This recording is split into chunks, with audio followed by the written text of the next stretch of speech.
Welcome to the Blathering. How are you? I'm Ken Napsog. This is another edition of the live show that we do most Thursdays, some Wednesdays, and hopefully very soon, maybe even this month, more days. You never know where this dumb face will just pop up. I do want you to know that I am very excited for those that have been enjoying the show. Monday morning show. Look at that trimmed beard and that promo pic. We have had 2 episodes. Every Monday morning, I drop a little rumination, a little blathering meditation on the week ahead and things I've learned and things I'm going to put forth in the week. This week was a very important one of what am I going to give up? The question we asked, the question we talked about. And I gave up some things this week, and it has been a good week because of that. So maybe we'll do a follow-up on that. Also on that show, we talked about spiked eggnog, something I'm generally not a fan of. And here I am, sipping down some of the devil's eggnog. That's right. I think there's some in there. I don't even quite know. I want to say a special hello to everyone, but I want to say hello to James Holmes. James usually pops in the beginning of the show, UK-based. And, unlike some of my UK friends like Matty Gunner, who just doesn't go to sleep, Matty Gunner's a night owl. He's a rock star.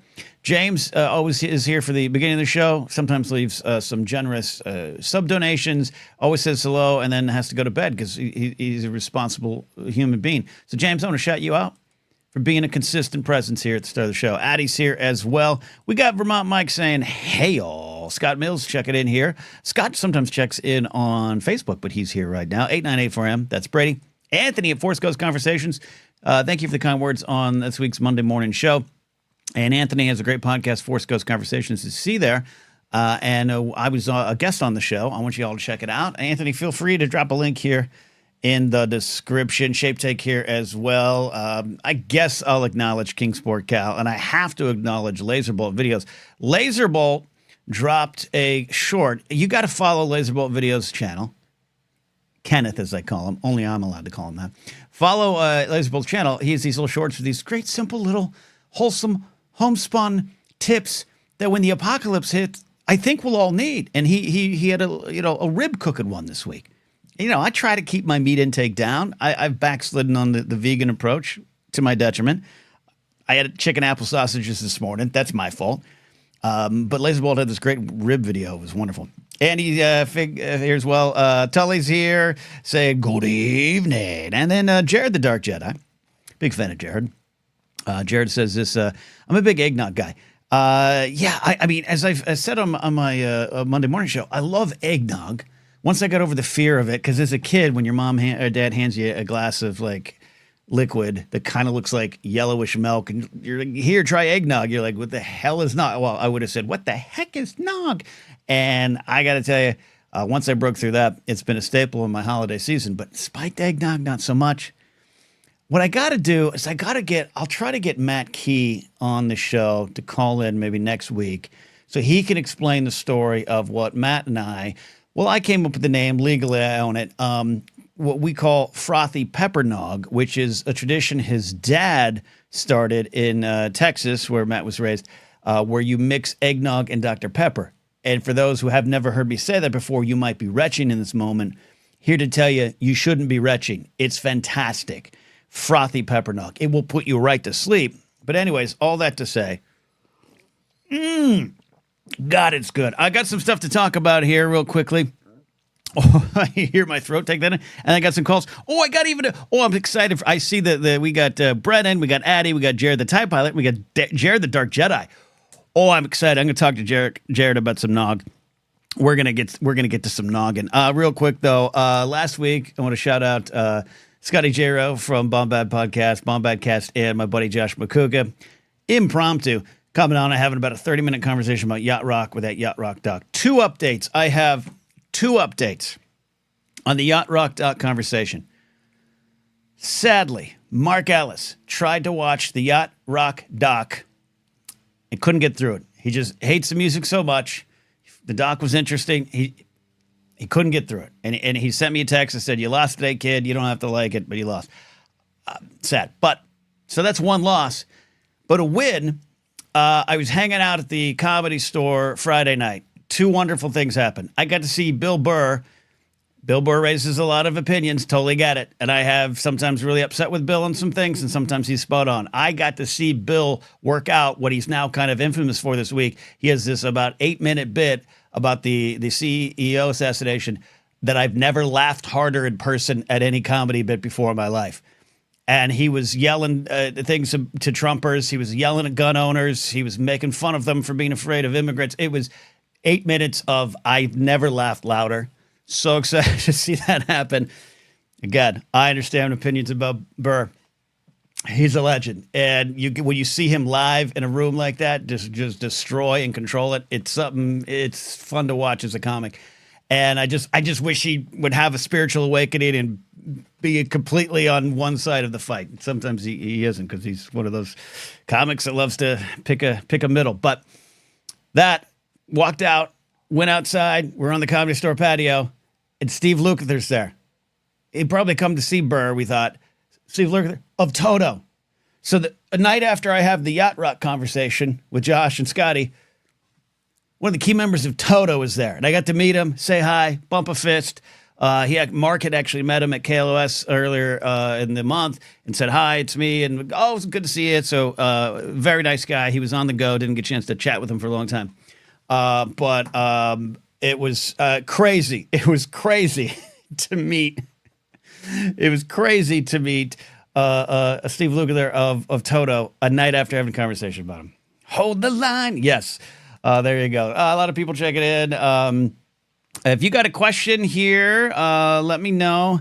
Oh, gosh, it happened again. Brennan, if you could repost your question so I can favorite it. When I go live, I always lose the pre-saved questions, and Brennan had a fun one I was going to try to answer. We have a poll up tonight. What's your favorite Christmas decorations? Is it lights? Is it a tree? Is it a gingerbread house? Is it wreaths? I just kind of want to get a lay of the land and maybe have a conversation about Christmas decorations throughout the night. A lot of you might not celebrate Christmas, might have other holidays. I'm a happy holiday kind of person, but Christmas decorations are a thing. We're close to maybe putting up a tree in our house. It's been sitting in a body bag in our living room for a long time, but we might, and I just don't do it. I have not had decorations up in my house for 25 years, or actually 27 since I moved out. So I wanted to get your opinions on that and maybe have a conversation about it. There you go. Brennan asked that question there, and I've got that saved. Thank you, Brennan. We'll get your call in. I want to talk about a couple of things, but, you know, my title of the episode tonight was I Don't Have Answers. I don't have answers. And that came this week because I don't want to have... tonight's not a deep conversation night for me, unless it's about eggnog or anything can come up. When you got Syria, the situation in Syria going on, which I've been watching a lot of, been fascinated. It's one of those, like, this is good, but is it going to be good? Like, it's good. It's definitely good. Assad gone. Check mark, good. The new leader, or the guy who the Saw Gerrera of the situation, seems to be on a nice character arc. But you know, unstabilization can sometimes lead to the wrong kind of stabilizing later on. You got Israel doing let's grab some land and shoot some rockets while we can thing, which is frustrating. If that, and then at the same time, Christopher Wray, under fire, probably going to be fired, resigns from his position of FBI director, or intends to resign, whatever it was. But that's the point. I saw the headline, and I haven't read one story on it, folks. And there could be reasons for it. It's like the Jack Smith thing. He dropped the charges. It's not because I think he's innocent. Just like, what's the point? Like, I can get there's different sides or strategies, and I'm all for it. But I was so disheartened by just the, you're not going to force. So my friend Mike Beatrice says, he was on the show a couple weeks ago and will be calling him regularly. You know, make them draw the foul. Like let them foul out of the game.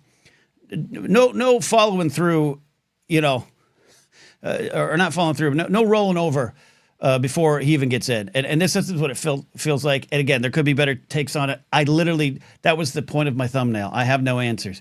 I saw that and I went, I don't.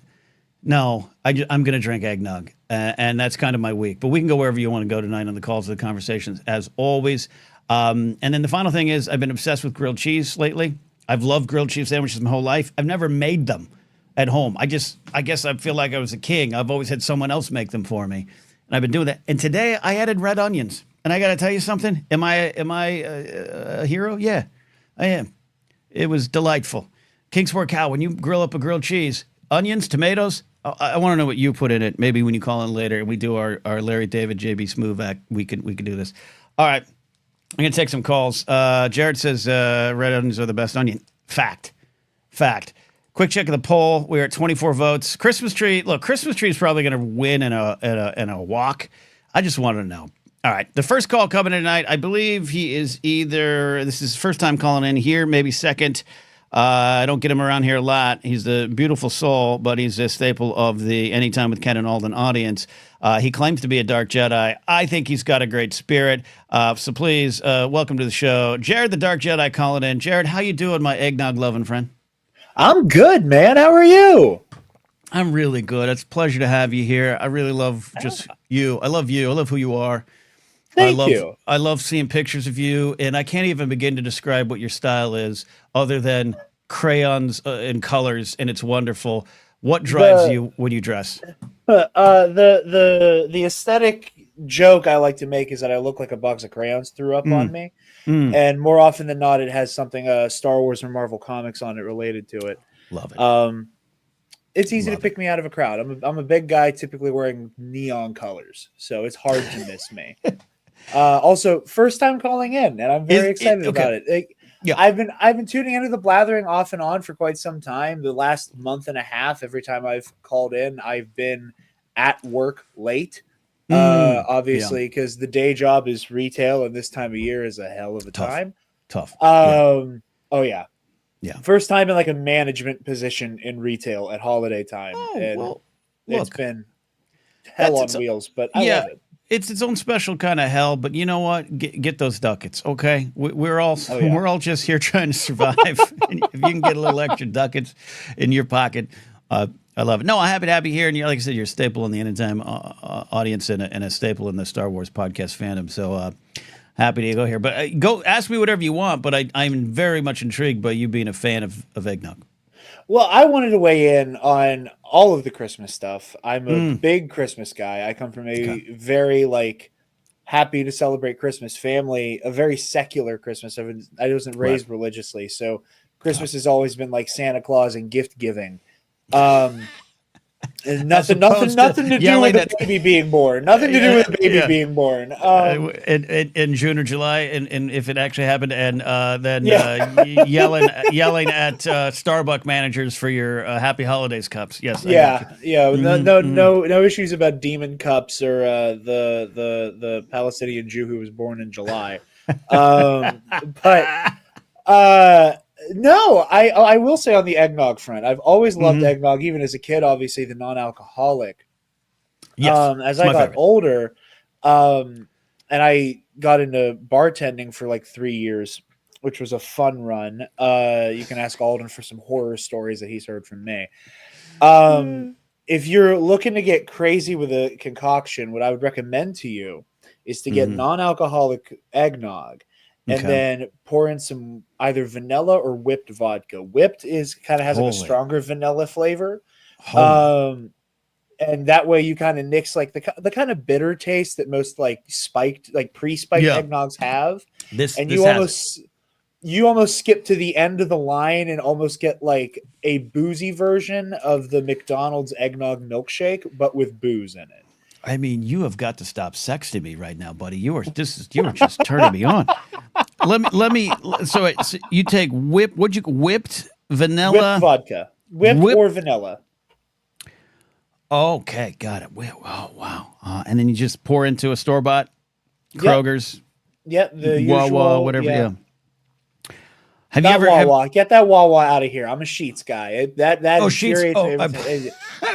You and all love to talk your smack about Pittsburgh. I'm a Sheetz guy. I'll die on that hill. I always forget you're a Yinzer. I won't. Look, I got no skin in the game. I'm a West Coast boy. I know you don't. But I have to stand on the business on behalf of Sheetz. This mega corporation needs my blood on the front line. Steve, who has NFL picks at 6:00, says Wawa for sure. He's not going to have this. Maybe one day we'll have Steve versus Jared the Dark Jedi in the battle of corporate grocery stores. All I'm saying is Sheetz has so much more customization that it clears Wawa. Okay.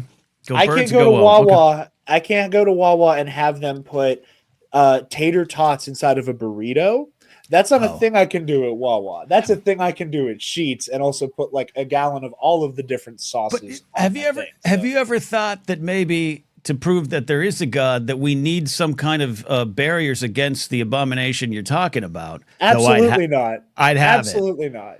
Again, ask Alden for the pictures he has of my Sheetz receipt, where I will get a quesarito with damn near every friggin' thing on it. I love it. But unmitigated chaos. Tater tots in a burrito. Again, you're turning me on with your food talk. That's very close to a California burrito. Have you ever had a California burrito? I don't think I have. Okay, so a staple of San Diego. So I don't know if you've ever been out to San Diego Comic-Con or if you get the chance. No. Come on out, catch COVID, have a good time. But there it's a staple there. And our buddy Adam Hlavik, some of you might know Adam from Heroes Reforged. He's a San Diego native. Oh, they put the French fries in there, Jared. They put the French fries in the burrito. Oh, damn. And, you know, it's so good. Oh, Tully wants Sheetz versus Wawa versus Buc-ee's. It's a three-way battle. Let's do the three-way Buc-ee's dance. Is different. Buc-ee's is Walmart on acid. You can't throw Buc-ee's in there. You can't throw. That's unfair. That's like taking like two like mid-card Star Wars characters and then throwing like Yoda or Vader in there. That is so unbalanced. That is so unbalanced. I have one more question, and then we're going to have an audio. No, actually, screw it. This isn't going to be audio only. Steve, you look decent, and you got a great setup. We're going to switch this up right away. Okay, there you are. There's your face. I love it. Because standby. But I do want to ask you something first. I saw in chat you'd be intrigued or willing to try Dr. Pepper and eggnog. Yeah, I mean, I saw that concoction floating around earlier this week. Like, the only other time I've mixed eggnog with anything else was either like kind of like punching up a non-boozed one, or last year I accidentally came really close to getting sloshed while I was recording. That's a good way to do it. On Nerd Academy, we did a Christmas special with mutual friend Jerry the Cannon Junkie. We were talking about the holiday special, and I had Pennsylvania Dutch eggnog, and I poured a couple extra shots of caramel whiskey into it. Oh, and that caught up with me really fast. That was the first time I mixed them together. But like the base flavor of Dr. Pepper is apricot. Southern Comfort is mostly apricot. So if you're doing the SoCo Nog with the Dr. Pepper, that it just makes perfect sense. That's like it all works. Okay, I love this. Check out the poll here. 27 votes in. If you're watching, like this video so I can live, and then answer the poll. Favorite Christmas decorations: lights, tree, gingerbread house, wreaths. Oh, lights are winning. I said earlier tree's going to win in a walk. No, lights are winning in a walk. Wreaths. I'm glad it has a 0. I have thoughts about wreaths. All right, but we are going to have an impromptu three-way battle here right now. Welcome to the show. Checking in from somewhere in Central Florida is the co-host of Anytime with Ken and Alden, Alden Diaz. Alden, why are you bothering me? It's an off day. This is what happened to me at work, but made manifest now. I came off of a 12-match hot streak in the new game Marvel Rivals. Oh, I will talk a little bit about tomorrow on Anytime. It is your main on Anytime. Okay. It is an Overwatchy, Fortnite-y clone with the Marvel characters. All aboard. And all aboard. I was feeling good, and then I'm making some empanadas. They're frying. And then I was like, "Look at this guy, Ken." I was doing our social post for Anytime on Blue Sky. I'm so glad you handle it because I forget we have a Blue Sky account. I forget everything social media. We should have someone that we never pay. Maybe Jared's available. Yes. But then yeah, I know you are. Don't be a pick me. Don't be that guy. I'm not. Don't be that guy. You said it. I'm on air with you. It would be uncouth of me to go, fuck you and your Blue Sky account. I would respect you more if you said I would never work for you guys unless I was paid. Is this? I respect you both too much. Is this how your friendship goes? Yes. Yeah. Oh, wow. I love this. This is fascinating. And so, Alden, you saw us and you called it. Yeah. And then I saw you were live and I was like, you know what I'd never do? Call into Ken's shows. And I have the keys. So it's like I don't really need to ask to be summoned. I just waltz in, and then much like a stray, if you're like, all right, I'll feed him. Then and I did. And on a real note, I did say to you last week, you know what we should do? We should talk more without recording it, because that used to be called hanging out. Oh, yeah, you did say that. And I got to tell you something right now, because you and your friends, you have little private Zooms where you hang out across the country. I got to tell you, what a colossal waste of time. You could be building a podcast empire. You could be getting content out there for money, but you all got to hang out and be friends. Just, what are you? From the That 80s? specific group of people for too long is way too powerful. It's true. And what the sad thing is that everybody that hangs out off the books has some sort of content endeavor. Right. But it's just like we're Haven't trying to you reclaim heard- our humanity. Yeah, haven't you heard marketing your hobbies always works out well? It does not leave you an empty husk of a human with nothing to yourself anymore. No, it always works out. Totally. That's why you've held on to all your passions for the last 20 years without ever dropping any of them. Yeah, how is Cash Flow Talk going? Brother, I literally just sat there and I'm texting Andy about a Brienne of Tarth tattoo that they're getting. And I was like, oh, we really need to do that Brienne video. And then I saw an email that some payments came out and it crushed me. So, you know how that is. You're like, I'm going to do stuff today. And then it's like, hey, here comes your phone and the light and the internet and all this stuff. There you go. I mean, I saw that it was going to be that you didn't have the answers, and then I heard holiday talk. So I will chime in about holidays. You don't need to. You don't need to. So I just. Well, hold on here. You have the keys to the channel, but not this show. Okay, hold on here. Jared was talking about his secular Christmas. That I got to imagine you grew up at a secular Christmas as well, but maybe not. I don't know. What did you grow up in?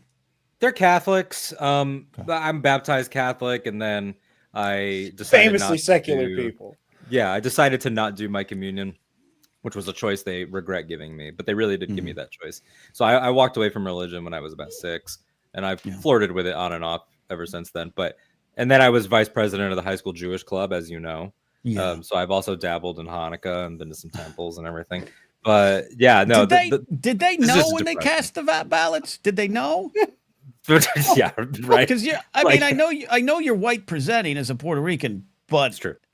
That white? I don't know what's going on here. How did that happen? Well, you have such a gift to just bullshit your way into anything. That's what this is happened. The first I've learned that you just rolled a nat 20 on. I'm the president of the Jewish club now. Thank you very much. President. They needed a president. They needed a vice president. I was there.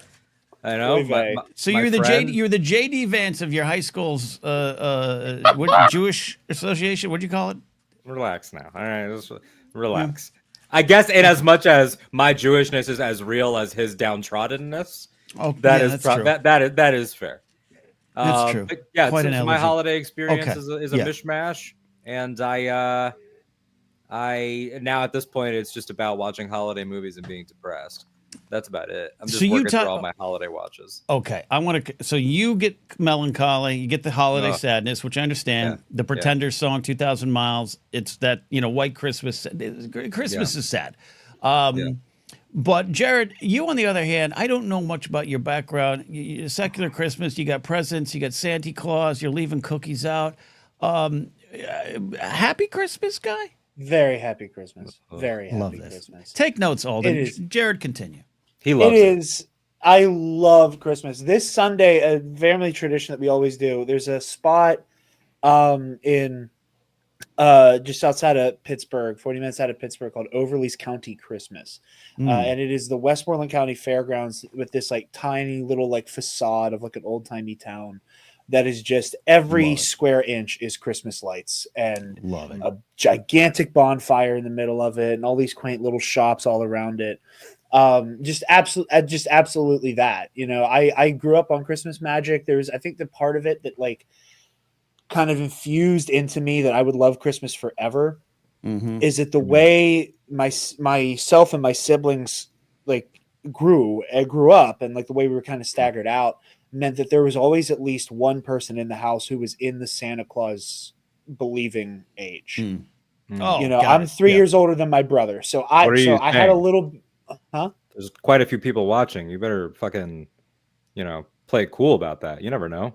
What if someone's kid's standing right next to their computer? You insensitive bastards! Look, Santa Claus is real, and it is Christmas magic. There is an intrinsic element of Christmas magic that I have just gotten to just take for granted, and I don't think I'm ever going to let it go from this point out. Look, you're talking to someone who in second grade ruined Christmas for his entire class because I was like, incorrect. Santa's not real. Jesus is the reason for the season. There's a sign in my window. My parents have told me that Santa is dad. So you're all falling for a lie. That was me in second grade. That's ruined it brutal, for man. every other That's kid in the brutal. class. Ken was like, "Let me lay it out for you. It's Jesus, Jedi Luke, then Santa." All right, It would have been around the time. It would have been around that time. Jedi Luke.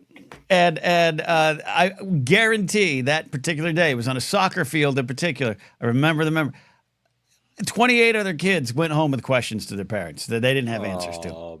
I had a Kenny world Knapsack. cultures. Sorry, I had a world cultures teacher in the 7th grade who it's just such a funny story that he would his period on the last day before holiday break started.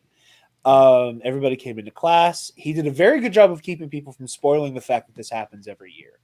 Right. And he was standing at the door and he was handing sheets of paper out to everybody. He said, "Don't flip this over yet." And so handing it out to us all upside down. And once we all got into class, he sat down. He would teach, like, there was basically like 2 rows of desks in a U shape. And he sat in the middle and lectured from there. And he said, "Okay, flip them over." And for the first half of the period, he explained in gruesome, just minute detail in a very dude bro-y way the scientific mechanics behind why Santa Claus could not exist. Was this Neil deGrasse Tyson? He Neil deGrasse Tyson. He Neil deGrasse Tyson did. Did you like that space movie? Let me tell you why it's fake. I love it. Okay. And the most boring jerk off, whatever, joyless, whatever. Okay. But his whole thing, the whole time, his whole thing basically was like, listen, if your parents did you the disservice of letting you believe this hard up to this point, I am going to do what they can't do and rip it away from you. And the whole time I'm sitting there, I truly think it primed me for Star Wars Twitter and people just being joyless about like space fantasy. Because I'm like, okay, yeah, I understand. You basically got to travel at the speed of light. Da, da, da, da, da. I don't care. Yeah. Santa's real and it's in my heart. Christmas magic, but it's like Mr. Bill Gert, God rest his soul, was on Alden Diaz time the last day of school before Christmas with that, just like, here's scientifically, I would never do that. No, but you get like that with me when I get excited about Christmas. Yeah. Oh, yeah. Don't worry. If you ever want to just infuriate Alden, just remind him that Natasha Liu-Bordizzo is not a lead. But so let me ask you this, Jed. Do you? Let's not go down the crazy Star Wars takes road, because I'll piss a lot of people off real quick. Oh, you will get me banned from this show once you let me start talking some shit. All right. Where was I going?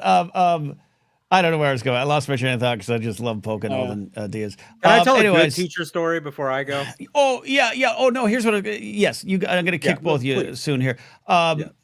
Jared, do you dabble in writing, screenwriting and stuff like that? You do a lot of things. Is that something that's an interest? I've written. I've never gone all the way into screenwriting. I've wanted to, but yeah. Yeah. Then you need to write a sitcom where this teacher in that scene's a character. It's the opening scene of something. I don't know what it is. Write your Christmas story. It's perfection. It's perfection. Yeah. Not bad. That's not bad. We set up that Santa's impossibility. The teacher ends up in hijinks with the kids. He's like the cynical Jod Nanawa type. And then, he remembers Nanawa. He remembers the magic by the end, science, this, that, the other thing. Yeah. All right. Final points on this. It somehow turned into a debate because you guys like to fight each other. Let me check the poll. By the way, if you're watching, I love peace, but I'm more ready if the world's ready to see him bleed. I'm sorry. 6-0 on this man, by the way. 6-0. Two things for you out there. If you're watching, like this, so I can break the algorithm and start to grow it and maybe put food on my table. Second, answer the poll. 32 votes so far, which is great. A great turnout for the poll. Favorite Christmas decorations: lights, tree, gingerbread house, wreaths. I do go lights. I do not put lights up on any house or apartment I'm in, but I do love go one night a year. We do get an apple cider, put the dog in a pouch, and go into the neighborhoods in LA and find the Christmas decorations and lights. Oh, that's adorable. I love that. That's cute. All right, final point, Alden, on whatever this is.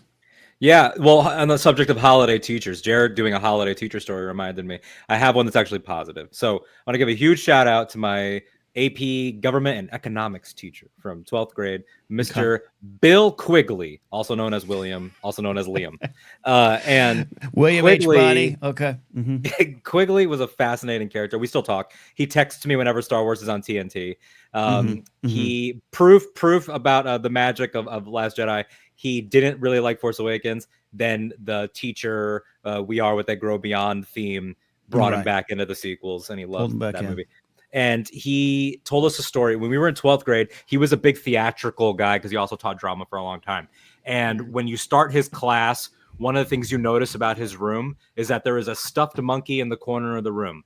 And for the first 2 quarters up till winter break, he will never explain the stuffed monkey. He also has a supply cabinet. One of the doors of the supply cabinet is locked. We never question that because who cares about supplies? We're here to talk and hang out with our friends. I like supplies.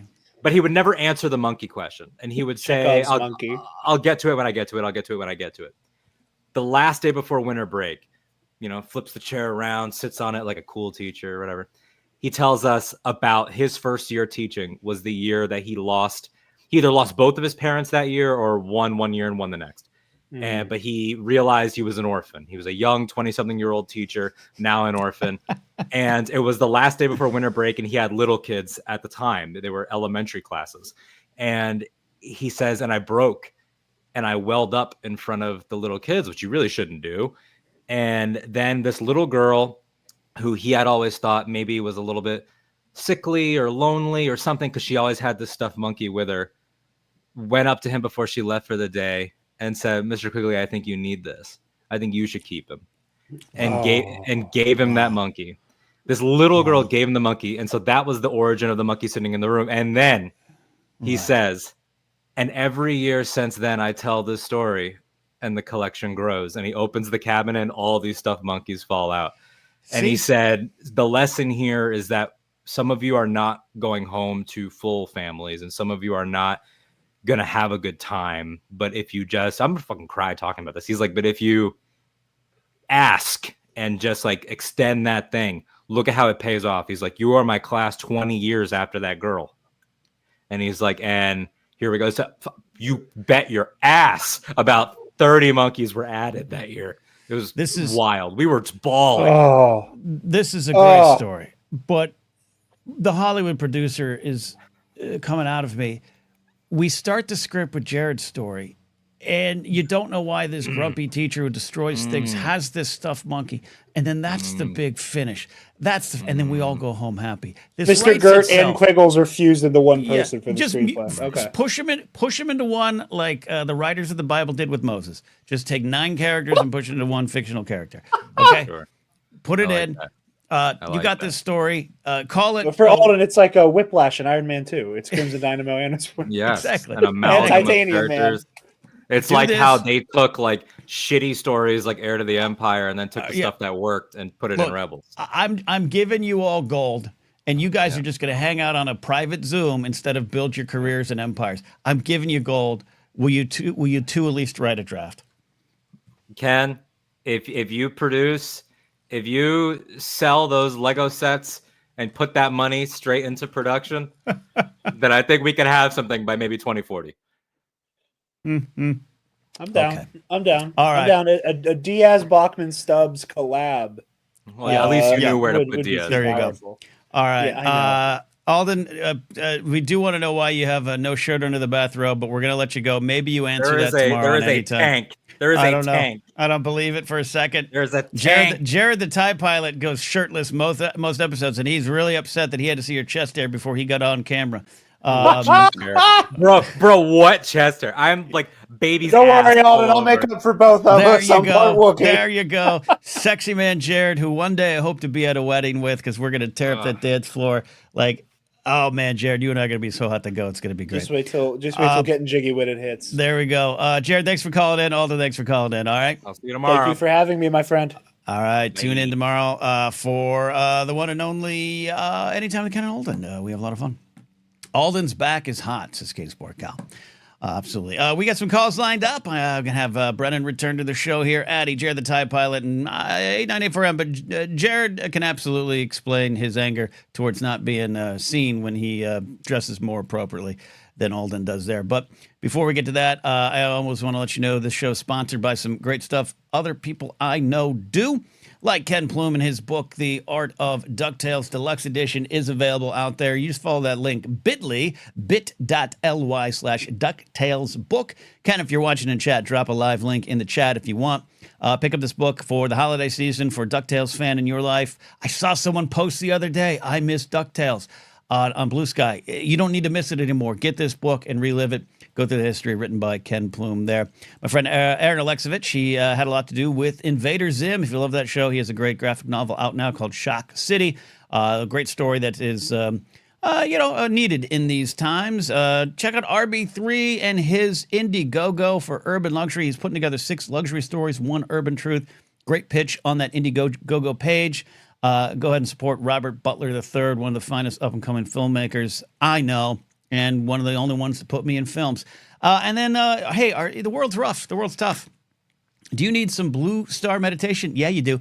My friend Scott has a wonderful podcast channel that is just guided meditations, little morsels, 8 minutes, 10 minutes. One for headaches, his most popular one, stress headaches. He's got a meditation for it. If you're watching on a desktop and you got your phone, scan those QR codes or just search Blue Star Meditation. I really love what Scott does. And I want you all to benefit from some of his work as well. All right. That's what the show is sponsored by. Now we are going to go back to the calls. And I'll tell you the reason I don't take a lot of video. Maybe Jared the TIE Pilot. I want this to feel like a radio show. This isn't a podcast. This isn't a hangout. It is a broadcast. And I think sometimes, when your dumb host is just staring at camera, it feels like there's people coming on to add something to the show versus sometimes it's just a hang. But sometimes when I see someone like my buddy Alden and I see Jared in his shirt, it just kind of works. So don't get jealous. But maybe Jared the TIE Pilot will show up later tonight on camera. All right, bringing back to the show tonight. We had missed him the last few weeks. I've been trying to get him in, but I know it doesn't always sync up with the schedule. Brennan Mystical Mar, my good friend, how are you? I'm crying after Alden's story. It's a good story. I mean, my goodness. It's a good story indeed. Yeah, it's interesting. You were talking about the Santa thing earlier. Santa baby. And I imagine that your parents, they still would have heard of them. Yeah. Did not want you believing in Santa as opposed to Jesus. They just dissuaded the belief in Santa. It definitely had a lot to do with Jesus, but I also think there was an angle of my dad kind of saying, "Hey, I'm buying the gifts." Not that he wanted credit, but just kind of like, no. I did this. So it wasn't so much a religious objection. I do know it was definitely a religious objection. To be clear, it definitely was. We had the signs up the window, which are fine, but like I think there was also a little bit, knowing my dad, a little bit of like, no, I bought the gifts. I work at a job I don't like. Yeah, I bought these. My experience is interesting. So at our church, we have no problem with the secular Christmas traditions. It doesn't Santa, Hallmark movies. Yeah, I mean, we always emphasize the religious aspect of Christmas. Right. But there is no suppression of the other elements. It can go hand in hand, right? Santa's not going to take away from the big picture. Yeah, and I know that for me, my parents never said, you have to believe in Santa. They were more I would say, well, how does Santa do? How does Santa do? This? And they would say, well, what do you think? Mm-hmm. Mm-hmm. Like they wouldn't try to get me to believe in that. They wanted to them, they're not.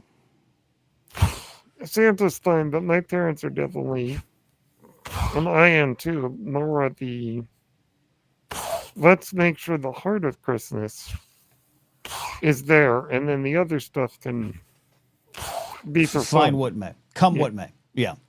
Plus, if the evidence of Santa's laid down in front of you, after a while, it becomes suspect.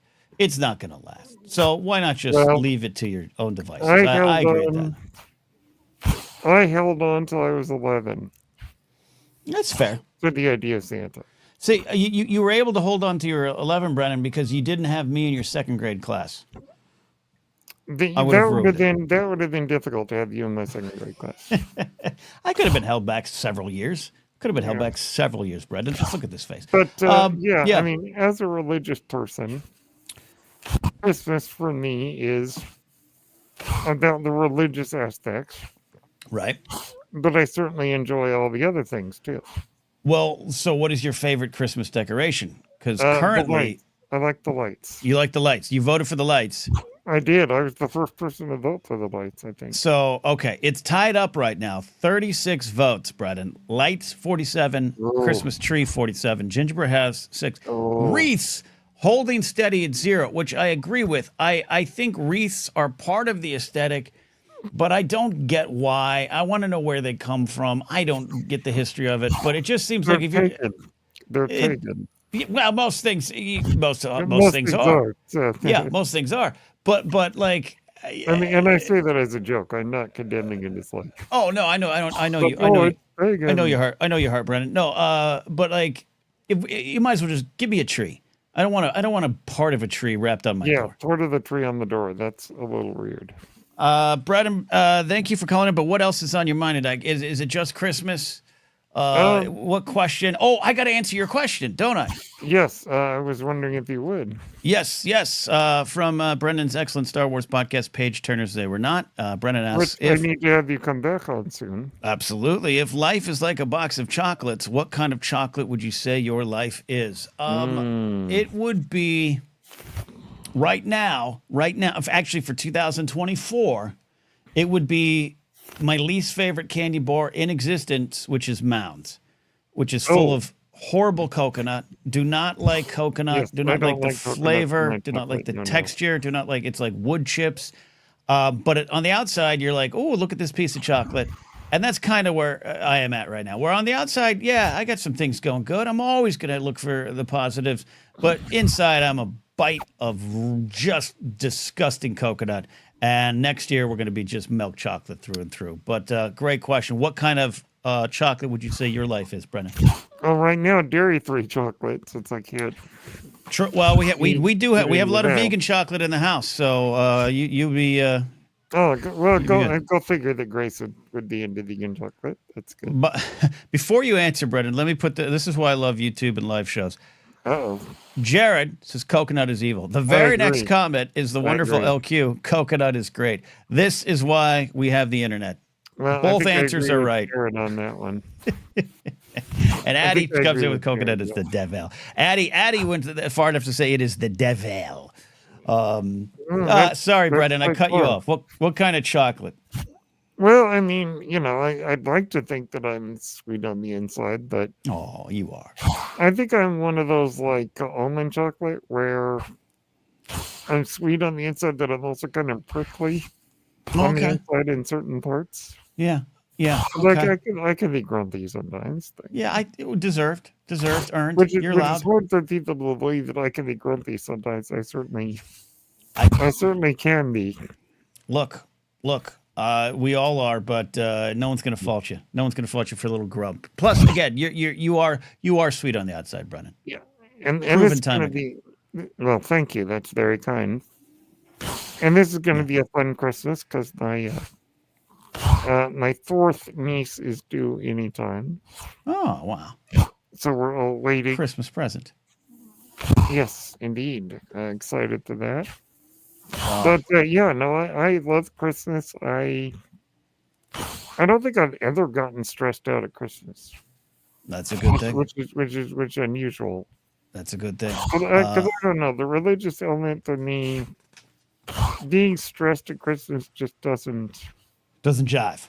Doesn't jive for me. Doesn't jive. But, One, yeah. I feel it. though I have to disagree with our friend Jared. I think Jesus was born in April, but that's a whole nother. Yeah. That's a Not whole December. nother story. Could be, yeah. Not December 25th, but that I don't. And by the way, I don't think my church never even said that. Yeah. December 25th is a pagan Roman holiday. Right. Exactly. Kind of, one of the many kind of things adopted and molded into our popular culture. Yeah. Well, Ken, if I don't get to talk to you before Christmas, I hope you have a Merry Christmas. It's going to be a nice, quiet day. Probably some Thai food and a lot of Fortnite. It's going to be a great day. Brennan, I love the well wishes. Appreciate it. Yeah. And a Merry Christmas to you and yours as well. Okay. Merry Christmas, and I appreciate so much being part of your community. I'm glad you're here, and we appreciate you. Especially you're one of the ones who shows up on Twitch a lot too, which I appreciate. I do.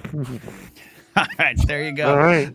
Brennan Mystical Bar, everybody, check it in. Brennan Mystical Bar. Vermont says, I agree. It's April. Yeah. June, July, April. Yeah. Point is, everything's kind of an adaptation.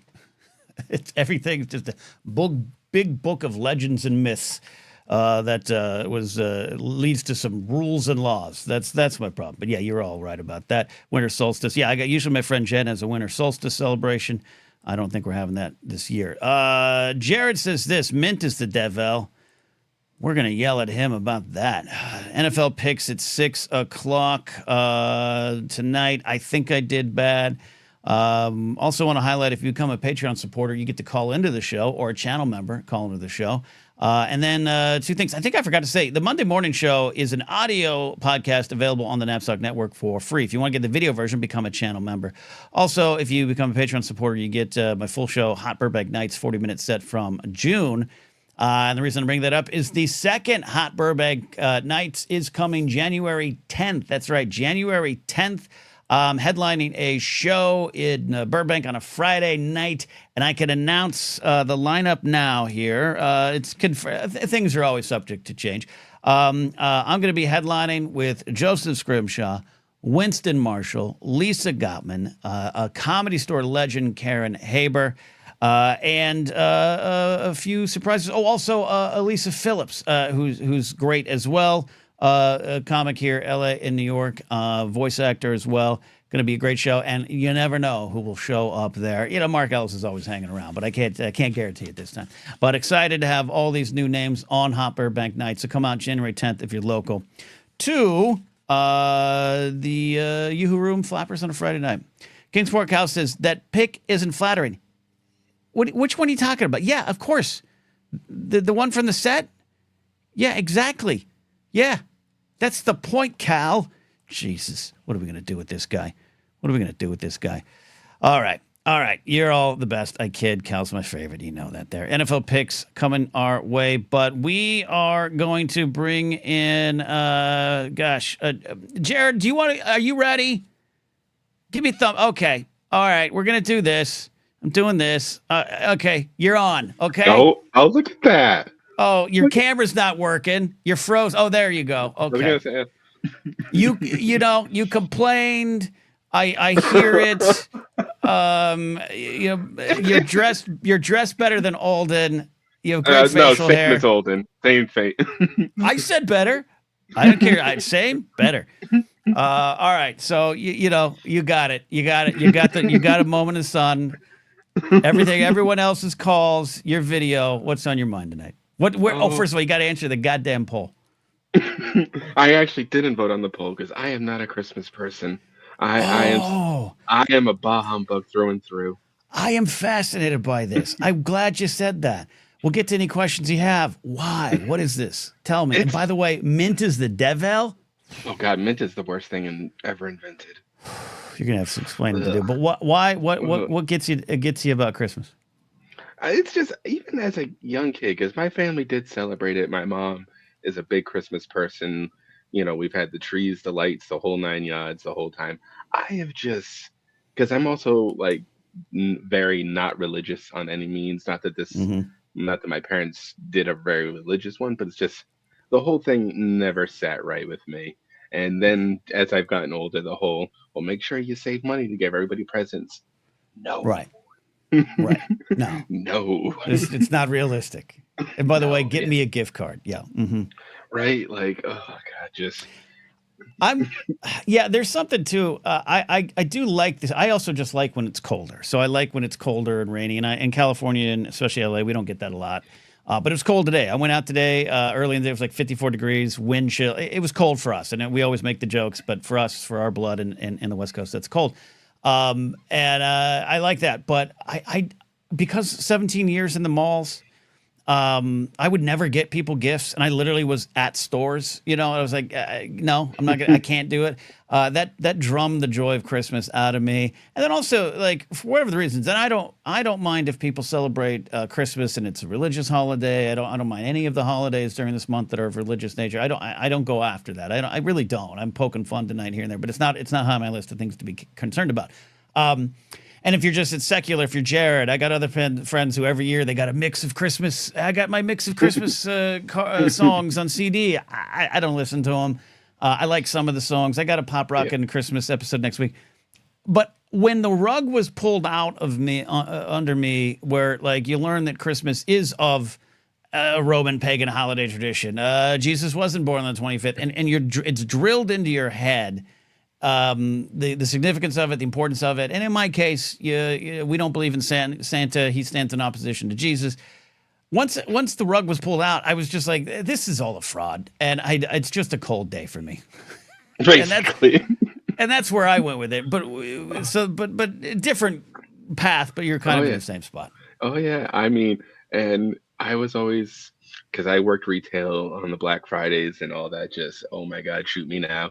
But when for a good 5 years, I worked in an operating room, and there were a bunch of like 10 holidays that we all had to pick from and whatnot. Like, which one are you going to take for this year? I'd always take Christmas Eve and Christmas because nobody else wanted it. And that means I got all the summer holidays to myself, too. Right. Yes. I would take, when I was in radio, I still radio now in Pennsylvania, but when I was like full time in radio, like I would take Christmas. I would be on air Christmas Day. Nothing's going on. You grab some Jack in the Box on the way in. You sit there for 4 hours, 6 hours playing music. It was a good gig. And then to your point, like, I don't have another holiday I love, but like, I don't know, maybe I need 4th of July off. I'll take that one. Right. The only holiday I ever cared about was Halloween. That was my thing. Like, I don't even make a deal about my birthday. Yeah. Yeah. Halloween. I guess I'm just not a holiday person. I don't know what it is. Yeah, I always thought I was. But Jared, you're opening up something in my soul where I realized I don't care. Because also I'm not big on family. Like I don't need to stand in a kitchen with some cousin I see once a year going, how are you? Like I don't care. I don't care. Not at all. Yeah, not at all. That's just like, there's some I just saw for the first time in like 5 years. I'm just like, oh, you have crotch goblins now and something, and I don't know. Crotch goblins dropped here tonight. That might be the well, Jared, I don't want to kick you out without getting anything. First of all, you look wonderful. The explain the facial hair. What brings you to that decision? Oh God, well, this is about almost 10 years old. I don't really. I've never cut this. Walk us through that. I do this. Sure. It actually started as pure laziness and spite from an ex who didn't like a beard. Okay. And then spite is a good one. Spite started it, and then laziness happened, and then I just grew attached to it. People don't realize that people with beards. There was a great Kids in the Hall sketch where Kevin McDonald grows a vacation beard, and he can't shave it, and it takes over him, and he goes crazy. That is what happens. I used to have a goatee that was about 3 inches spiked, and it didn't look good, but I would not let it go. I couldn't let it go. It was something. And this, I might, if I need to pick up some work or something and they ask me to shave, of course I'm going to do it for money, but I don't know what I look like underneath. And I don't want to know what I look like underneath. That person is dead. Yep. Luckily, I've not had a job where they've made me do anything with it. So, and then I did for 17 years. I had the security job where I only could have a mustache, and I wasn't going to do that. And I hate Oh, you don't want the cop stash? well, I have so many friends who did go on to be police officers. Fine for them. Great benefits. And they grow the mustache almost like if it's a joke. And I'm like, but even the joke looks stupid. You look stupid. Your joke looks stupid. Like, why would you do that? So I never did that. And I hate it for military or police. There is this, hey, you might need to put a gas mask on and it's got a seal around your skin, not your face. Like, got it. But for security professionals, like, it comes from this. It's why I fight against a lot of the, religious-based kind of laws and things that infiltrate culture where, well, we got to shave and we're going to be, you got to look professional. Like, this looks better than my dumb fucking double chin. Like, what are you doing? Then I have a double standard question for you then. How do you feel about your boys, the Yankees, having the clean cut? Despise it. No, it drives me crazy. Look, I'm a Don Mattingly guy. Shave your sideburns, Mattingly. When that whole thing where Steinbrenner and Stump Merrill were making Don Mattingly clip his hair. So stupid. So stupid. I hate the it comes from the 40s, 50s, 60s. It comes from this dumb American fight against the rest of the world. It's so, and in the meantime, I'm told to trim up and look proper. An older guy from my church, when I grew my hair long, came to my parents and said, I'm so sorry we went through this too because our son grew his hair long in the 60s. But every picture you show me of white Jesus, long hair and a beard. So let's do it. Let's all look like a Southern California rock band from 72. If only we all looked as good as Obi-Wan Kenobi in episode 2. That's my Jesus. That's my Jesus. Yep. And to answer the chat real quick, because I saw people going on it, which way? This way. Yep. That is the Gold Ranger Power Staff from Power Rangers Zeo. And many lightsabers. And then the Dragon Flute as well. There's a morpher back there. I'm glad you mentioned that. Good answers. You can talk more if you want. But Steve had this comment, and I read it out of the corner of my eye wrong, where it said, what is that white power sword thing behind you? And I was like, wait, Jared's got a white power sword? He's not on the show anymore. I'm cutting him off on the show. No. All right. I'm glad you're not a white power sword holder. Yeah, no. No, Steve, you're good. You included it. It's like when when you put emphasis on the wrong, syllable. It's that great Brian Regan joke of the instead of his album title, instead of epitome of hyperbole, is epitome of hyperbole. Like it just I put it all on the wrong syllable. Oh Lordy. Okay, that's good. Jared, thanks for calling in. Thanks for wearing a bathrobe. Thanks for being you. Okay. All right, man. You guys all be safe. Have a good one. All right, there we go. Jared called in. We're going to go. Gosh, I got calls lined up tonight. I got calls coming in. We're going to do this. Steve, can I punt for 5 minutes? Steve says yes. I know she's busy grading papers or testing the youth of America on some kind of scientific topic I don't understand, but Addie is waiting patiently there, and I want to make sure we hear you tonight, Addie. How are you doing? What's your favorite Christmas decorations? Please attack coconut, and how are you? You just caught me. I just got a snack. Oh, well, what's snack? Does it have coconut in it? Is it a apricot base? No, it is yogurt-covered pretzels that are left over from the trip I was on earlier this week. Oh, I love that. Oh, I love yogurt-covered pretzels. Oh, they give me immediate heartburn, but they're a treat. They're a car treat indeed. Yeah. Anyway, brand name, or did you get them from a gas station? I got them from a Safeway that was across the street from my hotel. Oh, Safeway. That's an underrated grocery store. Brand. They don't have a lot of them in LA. You have to go Inland Empire. Different conversation. Yes, you do. They're just called Albertsons. Yeah, no, you're right. Yeah, it's like Kroger's, Ralph's, but there's not a ton of Albertsons either. That I'm gonna run my list. Yeah, it's weird. I'm in Ralph's country.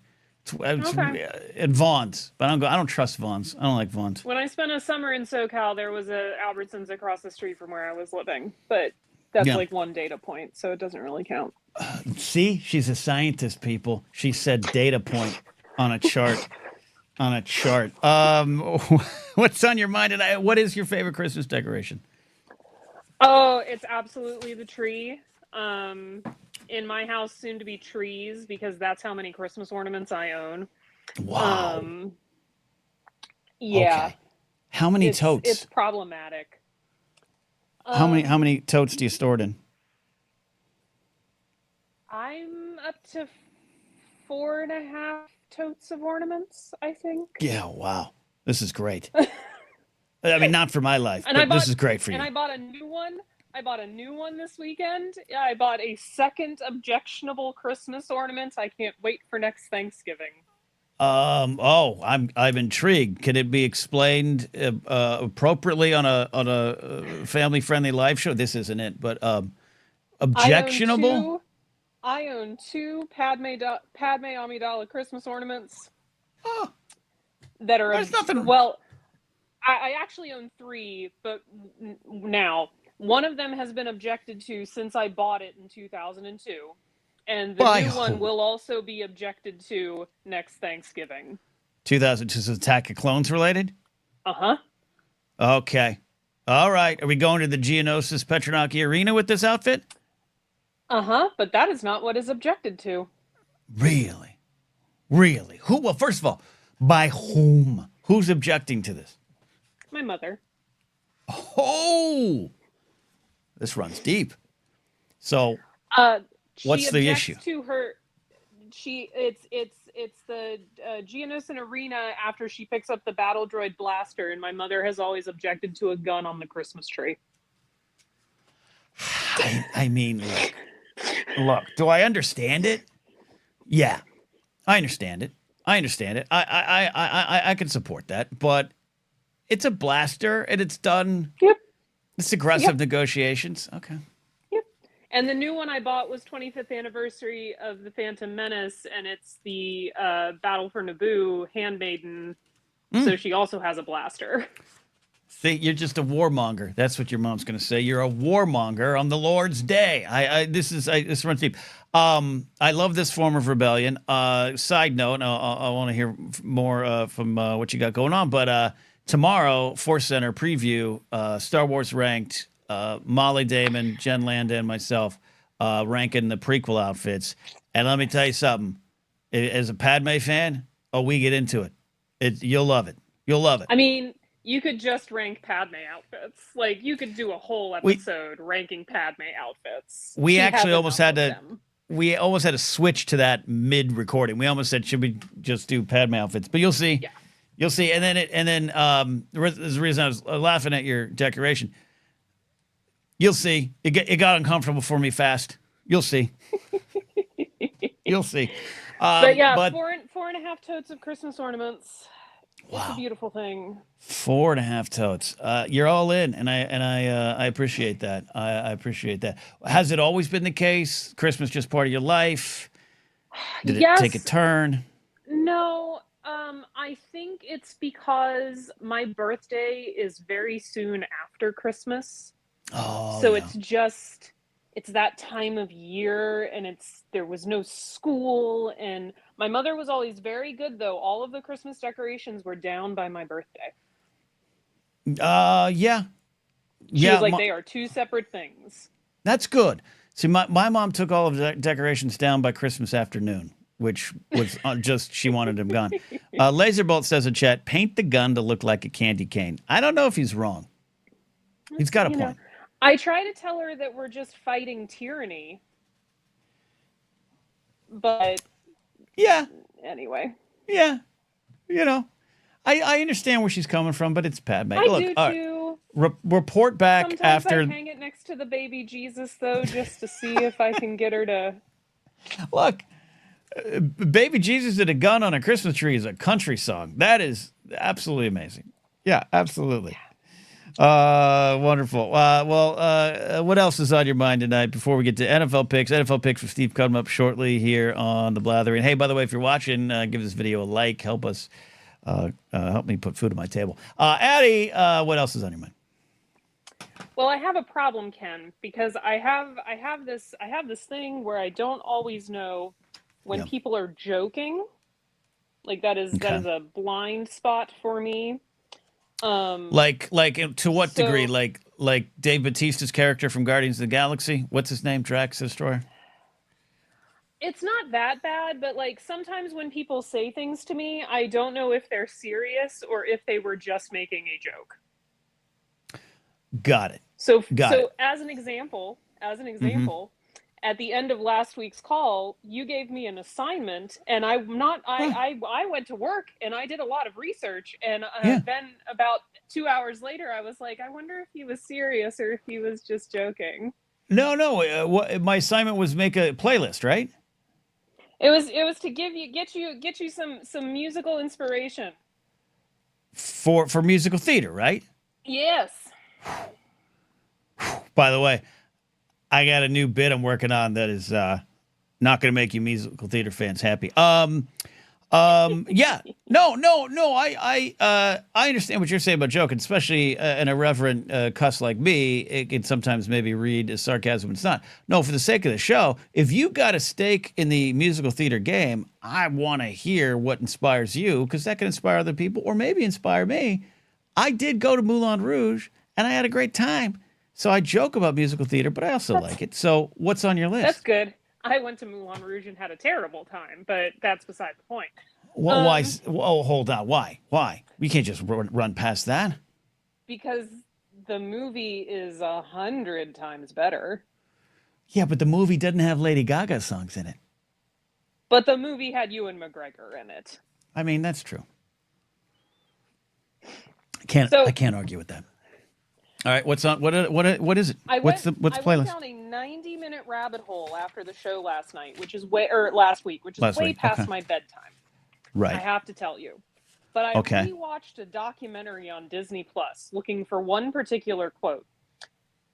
Only for that quote to not be in the documentary and instead be in a coffee table book that was next to me on the couch the whole time. I love that. I've done that. But I was looking. The quote I was looking for in particular, I feel like explains why I love musical theater.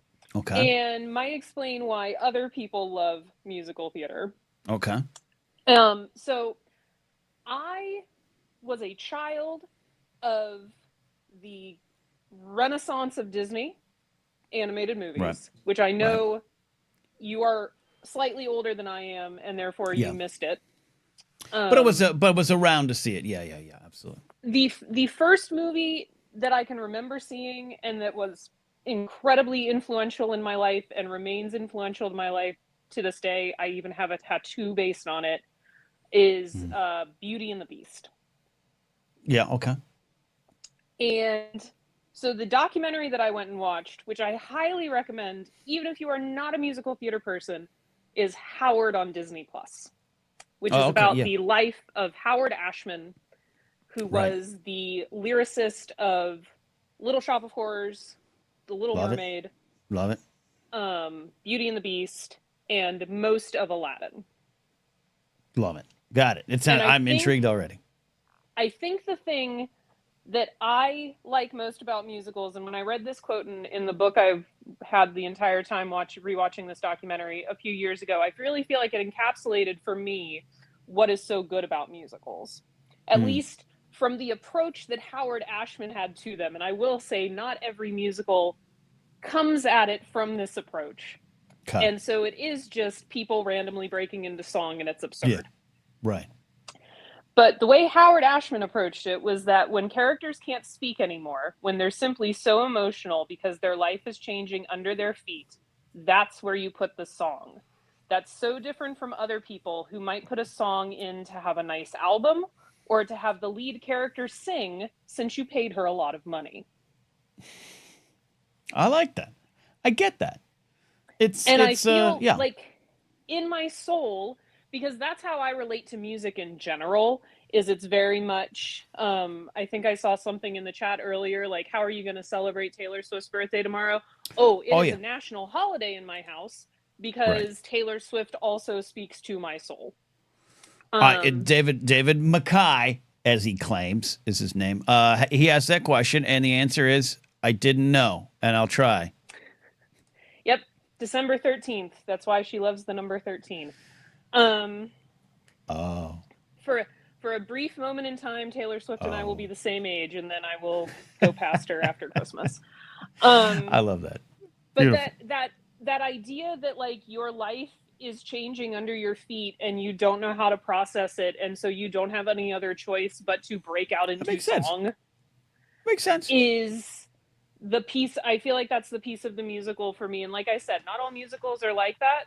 It's how Howard Ashman wrote musicals, and it's how a lot of people who have been influenced by Howard Ashman write musicals now. Like Lin-Manuel Miranda has cited Howard Ashman as one of his greatest influences.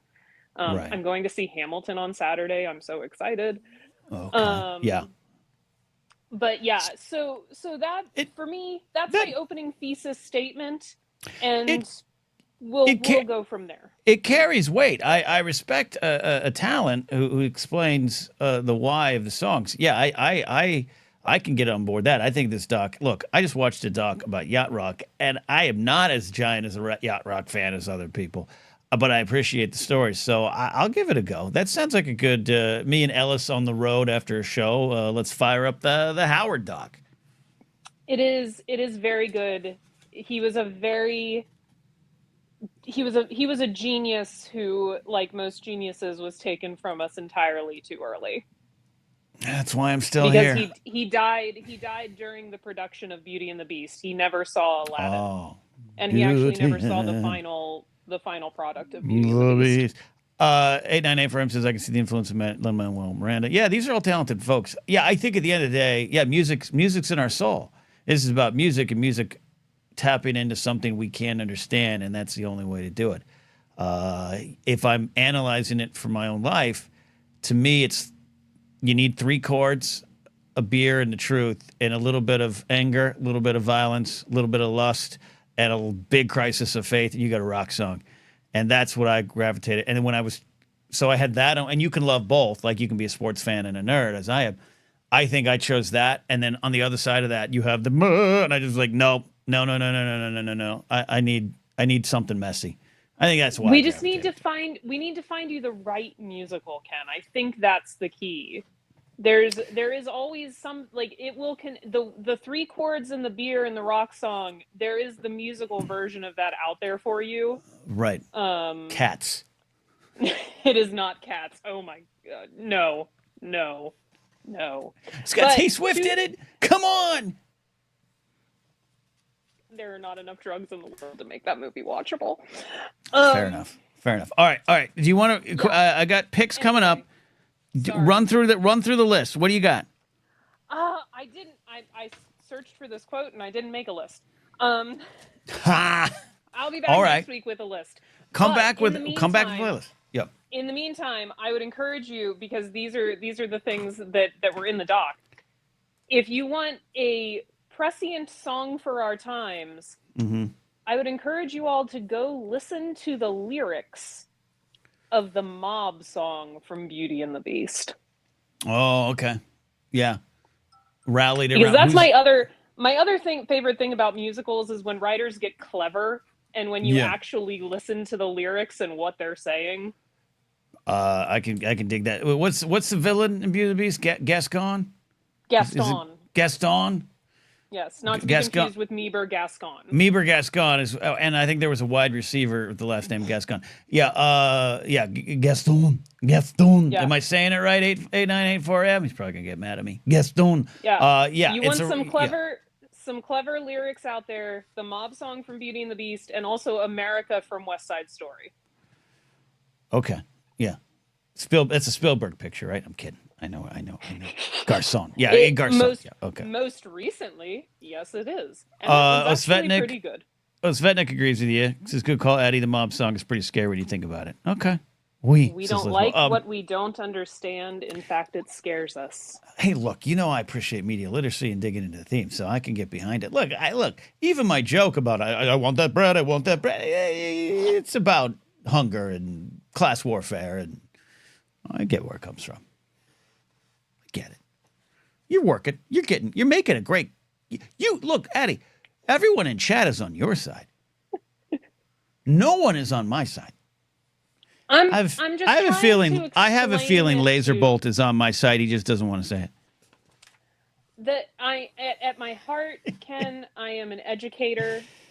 I know better than to think I can come on here and educate everyone about chemistry. So I'm going to educate everyone about Howard Ashman and musical theater. I absolutely love it. I appreciate. No, seriously, the doc sounds fascinating. I love watching docs on artists, and artists in their realm. So appreciate it. Come back with the list. I'm being serious. It's not a joke. It's not a sarcastic challenge. We want to hear the songs that are in your heart, Addie, and you drop the list in here, and everyone will enjoy it. And maybe you'll turn Laserbolt into a fan. That will be what I do while I wait for finals to be available to be graded. How about that? There you go. That'll be my job this week. And finish those yogurt-covered pretzels, all right? Oh, yeah, they're sitting right here. I didn't want to be crunching on air. Get to crunching. All right, Addie, call it in. Thank you, Addie. We'll check in with you next week if you dare. We got a lot of calls. Jake Yakavetta thinks he's getting in tonight. We'll see. All right. Let's do Steve. It's time for Steve. It's time for NFL picks. But before we get to that, Steve, yap it up, you yapster. So the poll question. Yeah. I went lights for the favorite. Lights. Okay. For the favorite thing here, and a few reasons. Communal. You get to share your lights with other people, right? Love you put it. your lights up in your house. The neighborhood gets to see your lights, right? Love it. Best part about that, okay, other than being expressive, now you can make it competitive. My lights are better than your lights. Oh, and it's competitive. And you see, as yeah. we moved into our neighborhood a few years ago, and we've seen the progression of people kind of like doing the lights and people kind of going. We have one person on our street who's just like the super try hard. Their whole like they spend hundreds of dollars on their power bill. I'm sure, like the Clark Griswold. Yeah, it's crazy, right? But other people feel like they need to kind of compensate for that, and so it's been fun to see the competition. I have watched this play out across the street from me. 4 neighbors now have. Since I've been here 5 years, this is the 5th or maybe 6th Christmas, and you see it's grown, and it's the same neighbors except for one new one moved in, and he didn't amp it up, he didn't raise the bar, but he met the bar, and then I think that caused some people to be like, well, now we need to put something more in our yard, it's fun to watch and not be part of. Yeah, it's pretty. I mean, it is a pain to do if you're the one putting them up and having to organize it. Look, I'll be honest. If I was a rich, spoiled man, I would hire a team to do it, which I know is a thing. It's an option for people. There is a neck of woods in Southern California where I live here called Toluca Lake, where Bob Hope had a house for years, where Frank Sinatra lived. Justin Bieber currently lives, I think. Steve Carell, some of those folks. And I have a friend who lives over there, and we always go over there every year, do a walk on the lights. It is the most professional you could get without just being a theme park. All the houses, you have to turn your radio in your car to a certain frequency to hear the music. And it's fantastic, and it just gets bigger and bigger every year. Yeah, I love the lights. The other ones were good, but I love the lights. It's just because of that communal factor. It reminds you of the season as you're driving around at night, because it's dark so early. Yes. So you get to seeing the lights. I think it's a nice little boost of that feeling.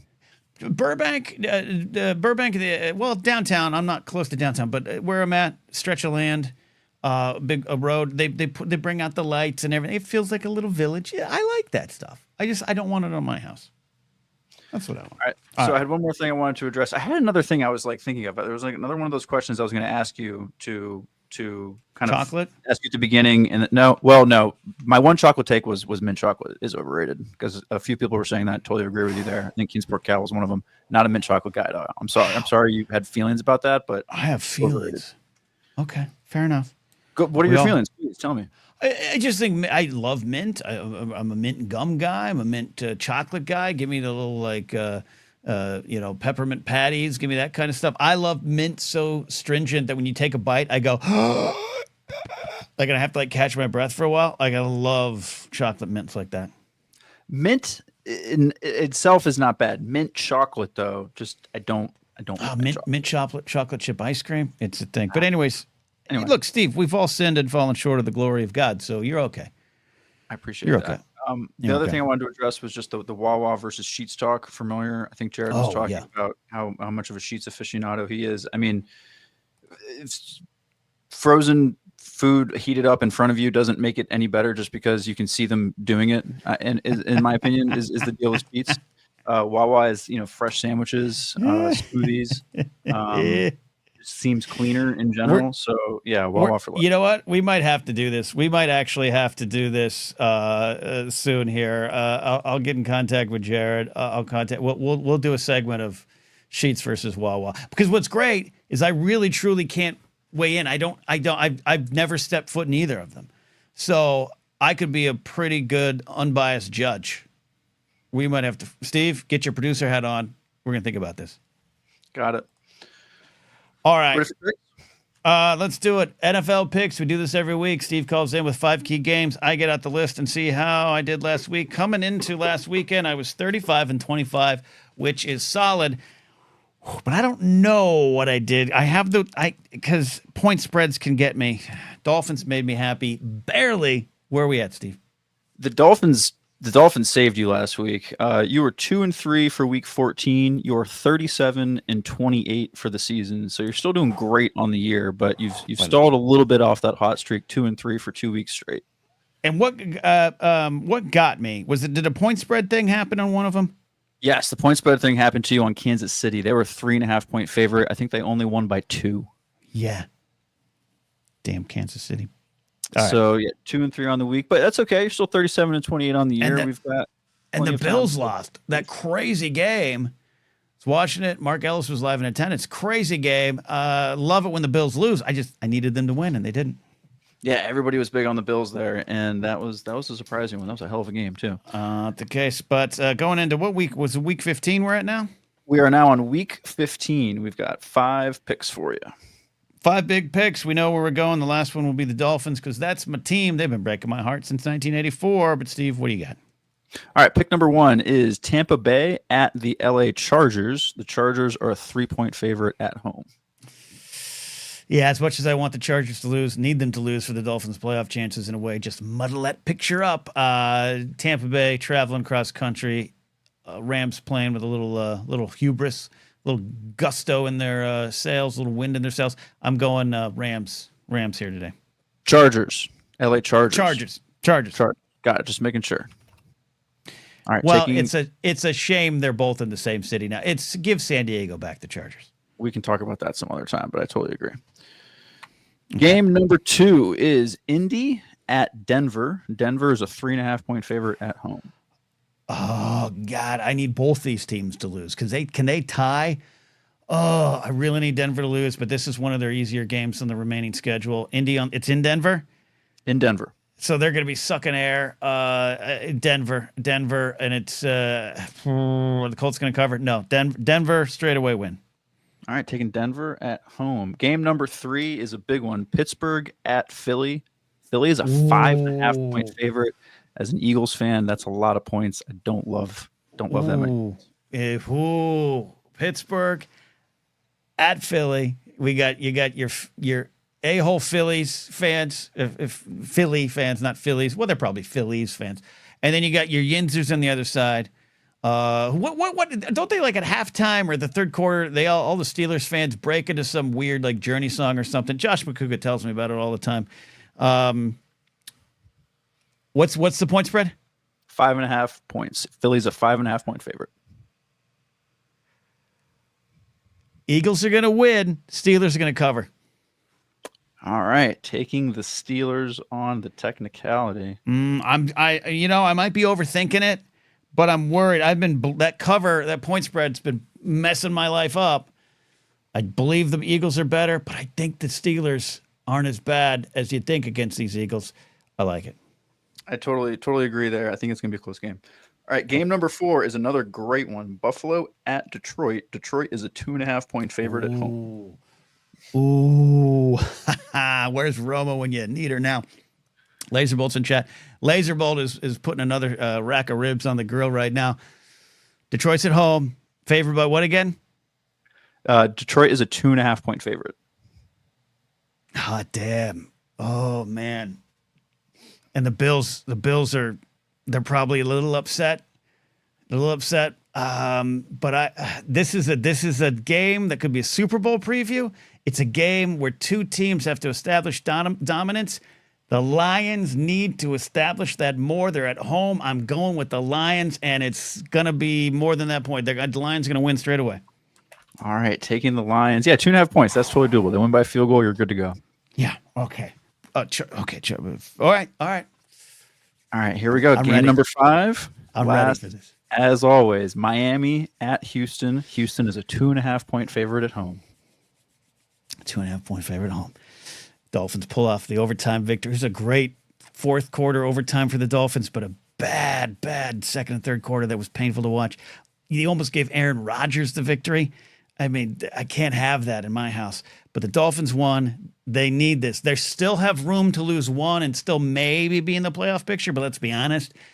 And the offensive line is not the greatest. The defensive line giving us problems. A run game. Last year, Devon Achane set a record. He was like third all-time, like rookie yards per carry average leader, record setter. He's at like 7.8, some ungodly number. He's at like 3.9 now. We don't have a running game, but I've been listening to Dolphin podcasts on the Miami Herald with Omar Kelly, and I believe the Dolphins are going to pull the upset on the road in Houston and win by at least 4. Going Dolphins, manifesting that win. Yes, taking the Dolphins on the road. You're getting 2.5 points. So even if you got this, squeak out a close one, you got this. All right. So here are your Week 15 picks. Why are you laughing? Why are you laughing, Steve? Because I'm not surprised at all, Ken. That's all. That's why I'm laughing. But at least I show my math. You do. You do a great job of. I mean, you do a great job of selling your Miami Dolphins to to the people. And I don't know. You don't know if it works. You can say you don't know if it works. It does work. I can't talk at all. It does work. What do you mean? You're 37-28 on the year. If people have been listening to this since September and bet on your picks, they're winning a good amount of money. So by the way, if you're out there and you won a lot of money on my picks, hey, throw a little cheddar my way. That's all I'm saying. All right, that's all I'm saying. A collector's fee. Great. So Chargers, Broncos, Eagles to win, Steelers to cover, Lions, Dolphins. Steve, I think we did it, and I got to tell you, I feel good about this weekend. I do too. Thank you so much, Ken. Good luck. All right, Steve. He does it every week. He calls on in with some NFL picks. I love that segment. When the NFL season is done, we're going to think about something else. We got baseball. We got to do something else. And look for it. Steve, producer Steve, Jared the Dark Jedi, Sheets versus Wawa, the convenience store battle of the ages. Coming soon here. Coming soon. I'm so excited. Oh, I'm so excited. And I'll be a judge, and then we're gonna have what I'll do. Maybe I'll look for 2 backup judges in the chat. I know Ken Plume loves Wawa. I need maybe a Sheets backer, and then I'm gonna have maybe like someone who fact checkers.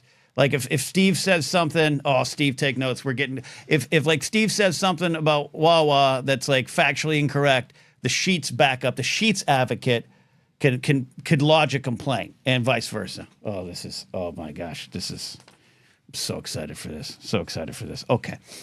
We got a couple calls. I told myself I was going to be gone at 6:30 tonight because I have some other work to do, but I want to hear from our callers. Chris King is on the show here. Chris calling back. And this time, I know it's not Chris's first time like I thought last time, even though he's called into the show 3 goddamn times. Chris, how are you? I'm doing well, Ken. And I first got to jump in and just throw my support towards Wawa I think Steve's from the Philly area too, and I've been to Sheets, and it's no contest. No contest. Love that. And Chris, I'm going to eat into your time for 1 second because I saw this question, and then I don't want them to think. Matthew Coulinad says, favorite 80s sneaker, what were you wearing back in the day? And then he had previously asked, what Adidas, Nike, Converse. I wear Converse now, but back in the day, Matthew, I wore LA gear. That's right. I was that kid. and I was cool. I did, though, have a pair of Air Jordans when they first came out, and true story, they fell apart within 3 months. Chris, welcome to the show. What's on your mind? Not too much, man. I'm just calling in, and I was thinking I'm looking at my Christmas tree now. I know you were asking people about the poles and or about the pole, and I'm a single guy, small apartment, so I have like a Charlie Brown-esque tree, but but I think Addie was talking about all of the ornaments she has, and that's something that I've done in like the last couple of years. Is I've gone way too crazy with the ornaments, and I have a reason why. I have a story behind why, but it's I don't know. I look at the tree and it makes me happy. So I look. Charlie Brown Christmas trees. I used to love watching the Peanut stuff. That is a holiday tradition I like. This is why I'm not a complete grump about Christmas. John Denver and the Muppets, Charlie Brown stuff. I'm all for it there. That's amazing. That's amazing. And also amazing super chat from LQ. LQ, that's you don't need to get anyone in your family Christmas gifts. That is too generous, and I really appreciate it. Thank you, LQ. You humbled me with that kind of support there. Chris, I know what are you tapping in a little bit to this? The holidays have a melancholy vibe for even sometimes reasons we don't understand. Maybe it's scientific. We need Addie to explain it. The chemistry of sad Christmas. Oh, I mean, a little bit. I think any good, I don't know. I think anything, right? It's like anything that matters, like I think has some sort of sadness to it, because it's either whether it's in your life or it's absent. Yeah. It's I think anything that's come along, or anyone that's come along, because there's either that threat of it's going to be gone someday, that kind of realization, or it's the longing for it, right? And so with Christmas, I think it's, I still wish I was 5-6 years old and believed in Santa, and there was no excitement like that, not being able to sleep, and so there's like that kind of longing for what was there and trying to recreate that. But I don't know. I also just believe it's a good time that, especially living on the East Coast, and it being colder, it getting dark at 4:20, 4:30 every day. It's like I think it's nice that we all can find some love and connection, despite it being like the shittiest weather and kind of coldest times of the year. So I like that human spirit kind of still going forward despite it all. I don't know. You're describing the Waitress's Christmas rapping song. Steve, you're a wonderfully deep and poignant guy. I think you're pulling out a lot of deep themes of why I like where I don't connect to Christmas as much as I used to. I definitely have what you're talking about on New Year's. I do like New Year's as a flipping of the page kind of holiday, and it often is.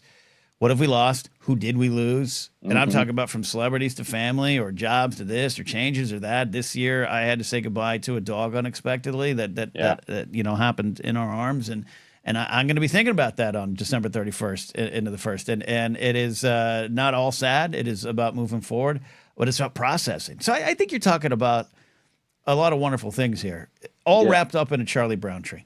No, I appreciate it, and what you said too. I mean. I'll say one thing. I'm not a huge New Year's guy, although I make sure that day or right by it, I always watch When Harry Met Sally, because it's the best. Oh yeah. But for me with this tree, I'll kind of speak to, I guess, why so many ornaments, because they're all pop culture ones. I've got. I'll have to take a picture of one.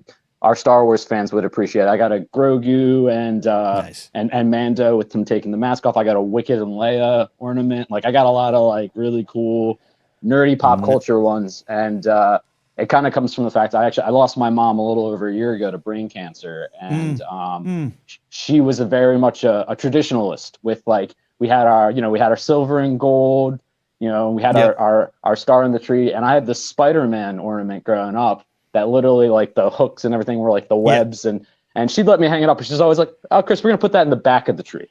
And we're gonna turn the tree this way.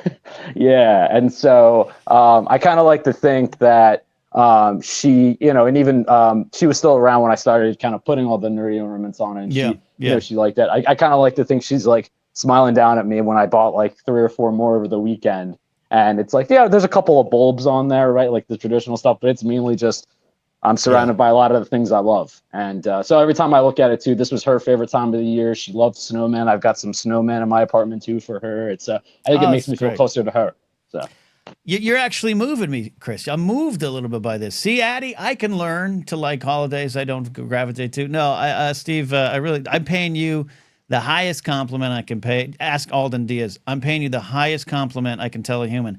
I would love to have a drink with you in a hotel lobby bar and talk about life. You have some wonderful depth to everything you say. I appreciate it, Ken. Same to you. I think it's why, I've been a fan of you for many years, my friend. And it's like, the reason why I think I met you, I got to meet you once after a San Diego Comic-Con stand-up show. And I think you and Joseph liked the fact I was wearing a James Bond Han Solo Cantina Royale t-shirt. I do remember that. Yes. That rings a bell. Yeah. So, I appreciate your depth, man. And I appreciate you giving us all your time. And speaking up, I don't want to take up too much of it because I know you probably got some other calls. So we do, but I really appreciate it. And a lot of people moved by what you're saying too. Have a happy, bittersweet holiday. I wouldn't want to take away the melancholy because that's part of what's going on. It's part of the value of it. Absolutely, man. Absolutely. Thanks so much, Ken. Everyone have a great night. Thank you. Chris Kig, check it in. Love when he calls in. Alden says, Ken giving you the hotel lobby bar treatment is like being knighted, but actually matters, and he's not a colonizer. That you know of. Thank you, Chris, for calling in. We're going to go quickly. Got calls lined up here. I'm going to work through it so I can go eat some dinner and write and produce a Force Center segment for Saturday, 8984M, a.k.a. Brady, a.k.a. Kyrie. We never know where he's going to call in from. Brady, where are you calling in from? Calling in from home. I've just finished my finals. I got the finals a little cold going on. How did that? Did the finals make you sick? Yeah, for some reason during fall quarter, the finals, I get the little bug. I'm always that kid in the back or the guy in the back who has the little sniffles, and I feel bad for taking. Just mask up, swallow some zinc, you'll be all right. How do you feel the finals went? Ooh, grad school finals. Ugh, those are rough, man. Probably better than WIM. I think I mentioned that in the percentage Discord. Yes. Did not miss the test. I trust you. Look, 8984 Brady, Kyrie, I've met you. I've looked into your eyes. I have full confidence in you that you ace these finals, and no worries. Okay, so this weekend, I don't know what you do to relax. I don't know if you go to a bar and get smashed. I don't know if you go for a hike, go for a run. Do what you want this weekend because you've earned it. Well, I did see. I did take a bus all the way to Universal City to see Interstellar in IMAX. Oh, well, look at this highfalutin film file. How did that go for you? It's meant to be seen in IMAX, I'd say. That's what they say. I saw it in an airplane, and that probably wasn't the best way to see it. I wasn't really moved by it, but then I saw it in IMAX, and I'm like, I get it now. I get it. I get it. Right. It's like when Alden Diaz listened to Born to Run and finally was like, Ken, I get Springsteen. I get the boss. I heard it. Yeah, you feel it. I got it. Addie says, you run down your body studying and it just gives in. But I'm with Ken. I'm sure it went great, Brady. Yeah, I can feel your focus, the tension, the stress, all kind of probably comes crashing down on you. And once it's finally released, you get those finals done and you do that. Your body's like, great, let's get sick. You know what? I think a lot of people stayed the full time. So I think there's going to be a curve. I think relying on the fact that we all did poorly. That's grad school. You're going to be okay. You're going to be okay. Checking the favorite Christmas decorations poll, 48 votes in, which is great. More than the concurrent viewers. I love that. Lights, 44%. Tree took the lead, 52%. Gingerbread house down to 4%. Wreaths, my favorite thing. Wreaths still holding at 0. 8984M. I'm interested in your take on Christmas. You being here, you have different cultural influences than just a regular white boy like me from the suburbs. How does that affect Christmas? Anything different? Your thoughts on that and your favorite decorations? Yeah. I'd say so the big holiday during the winter for my family growing up was like Chinese New Year. So we had like separate celebrations. So I'd say like Christmas, we just went for like a full like American Christmas. That's really, I think now I look back, it's probably a secular Christmas because I always associated Christmas with just like just going shopping. You know, I always was just like going shopping, going to the mall. That's Christmas to me. That is that, and down to even the Miracle on 34th Street is kind of just an advertisement for Macy's, which I was in that play in 8th grade. So yeah, it's part of it. It's part of the history.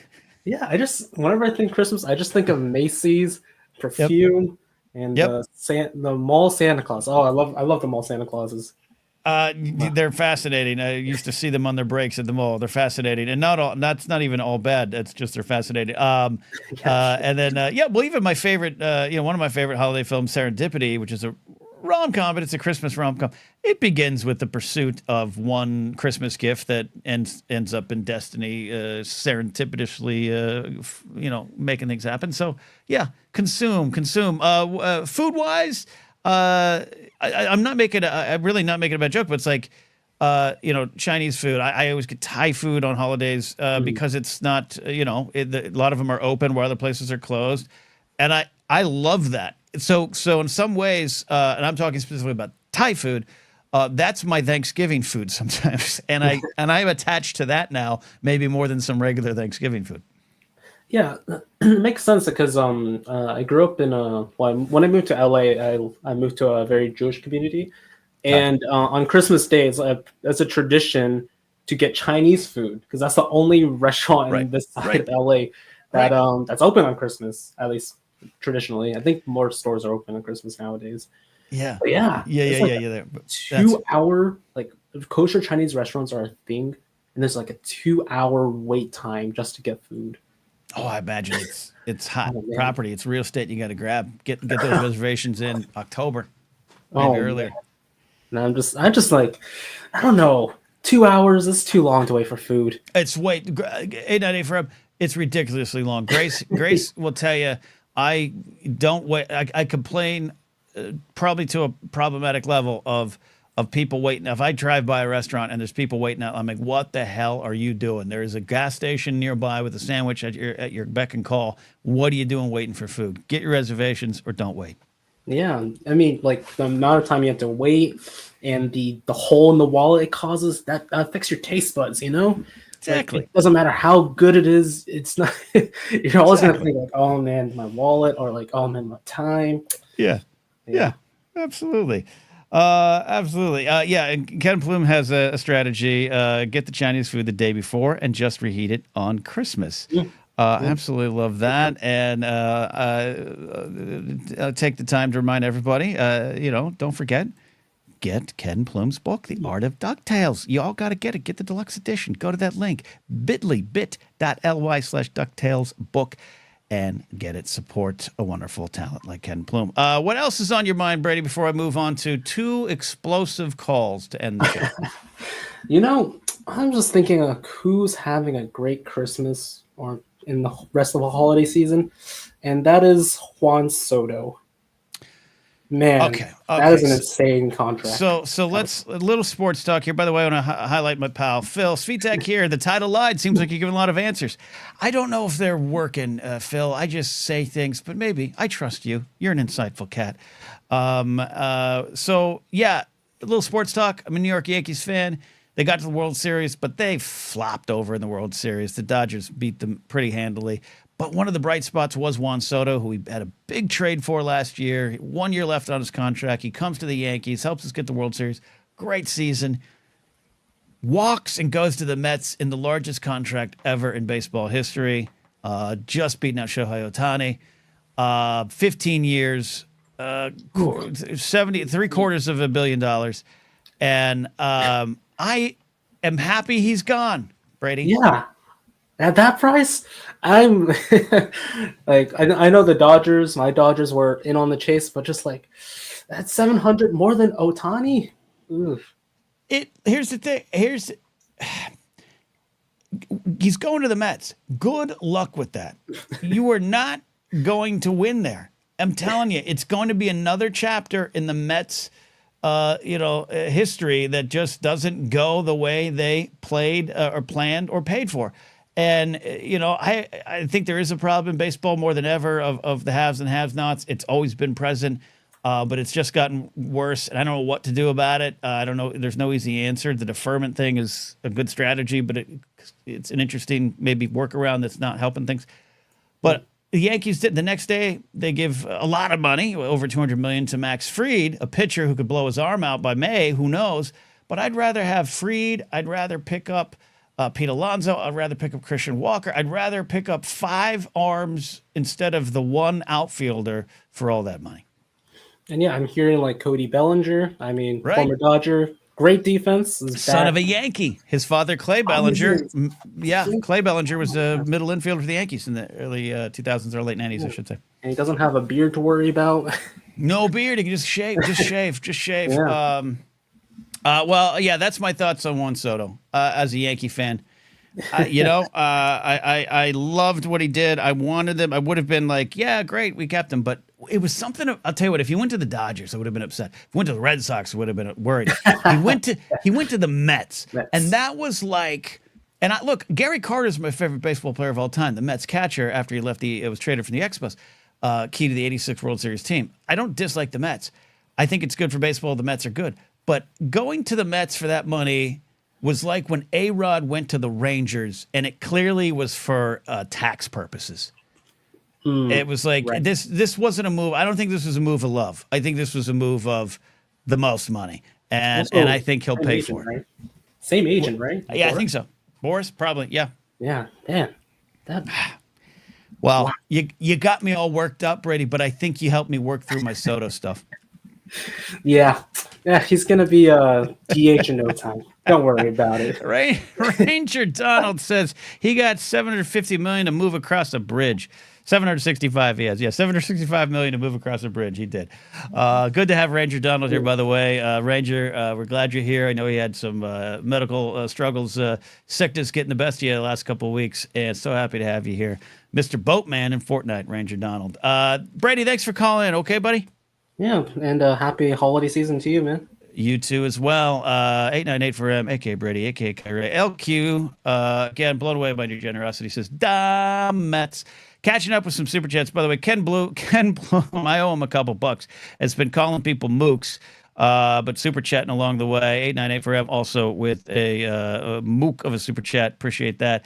LQ again, too generous. And Chris King says, thanks for all you do, Ken. Well, thank you. Thanks for being you. Well, thank you for being you. First round is on me in that hotel lobby bar. That will be a good time. You got to meet me at a convention. Brian Jackson, Mr. McClunky says, cheers. Have a Griswold eggnog on me. I'm empty, and I got to get some more. And I think we're going to get some more tomorrow night. Brian Jackson, thank you for being here. As always, I love when I see Mr. McClunky pop up in chat. And Laserbolt says, for keeping you late. Love the show, buddy. Laserbolt, love what you do. Seriously, check out Laserbolt videos if you haven't. If anyone who's watching here right now, and I think I'm dropping some internet here. I apologize if I'm a little splotchy. Check out Laserbolt video stuff. He's just got some great homespun videos that I just love, and they're very relaxing. He's a naturally ASMRistic kind of guy. All right, next to the show, if he's ready, is my buddy Calvin, Kingsport Cal, in chat and holding down East Tennessee out there. He's still muted. Cal, you got a short window, buddy. You got a short window. There you go. Cal, what's on your mind tonight? What's up? Can you hear me? Oh, you sound sexy tonight. You always say that, then later. Anyway. Well, I tell you when your audio sucks. I don't know what goes on with your audio sometimes. It sounds like you're calling me from a microwave or a walk-in fridge at work. Tonight, you sound beautiful. Rich, Okay. smooth, All sexy. right. Well, the first thing I got to tell you, you got to change that pick, the hot Burbank night pick. Why? Why? It looks like you're doing something unspeakable to that microphone. Look at that. I don't do that with two hands. Well, All right. I would ask Grace that. But anyway, how are you, sir? How are you doing? You know what? Let me tell you something. What? Cal, I've had a bad week. Really? Some stress in my job situation. But then I got a miracle kind of revelation answer Tuesday night into Wednesday. I'm still, trying to work out some of the job situation. But I feel really good going into next year. And this show is part of that. You all in this community are part of that. I am happy to announce that I'm actually like a regular regular performer at the Flappers Comedy Club, meaning I'm going to be part of their regular system, and I'll be up more and getting more exposure and doing more headlining bits. It's a big thing for my career, and I'm excited about some of the things coming, even though there's some stresses now, and there's been some stresses all year. Cal, sometimes you just got to, I give evangelical Christians a lot of guff, and I will continue because 82% of them voted for Donald Trump. But I sometimes you got to look to the heavens and go, I need an answer. When the answer comes, you just breathe a sigh of blessed relief. That's my week, Cal. Well, I'm happy for you, Ken. I'm proud Thank of you. you. Thank I you. am. And I've always told you that something would work out at some point. You just got to keep doing what you got to do. The thing I And love about, can I say the thing I love about you, Cal? A lot of people think, maybe I don't love you. I love you with all my heart. You were one of the first people ever to call in to anything I ever did 10, 12 years ago. You've believed in me for a long time, and I never forgot it. well, Ken, I don't know. I'm just if I see somebody, especially on the internet and in this hellscape that we've been living in, anyway, I've always, thought, looked for people who I always thought was cool, and you just seemed cool. And from the pit boss moment that Yeah. I seen you, Yeah. I knew you were cool. So, no big deal. Now, But but I want to tell you what? Also, be honest. 10% of the reason that you think I'm cool is because I know exactly where the Hooters is in Johnson City, Tennessee.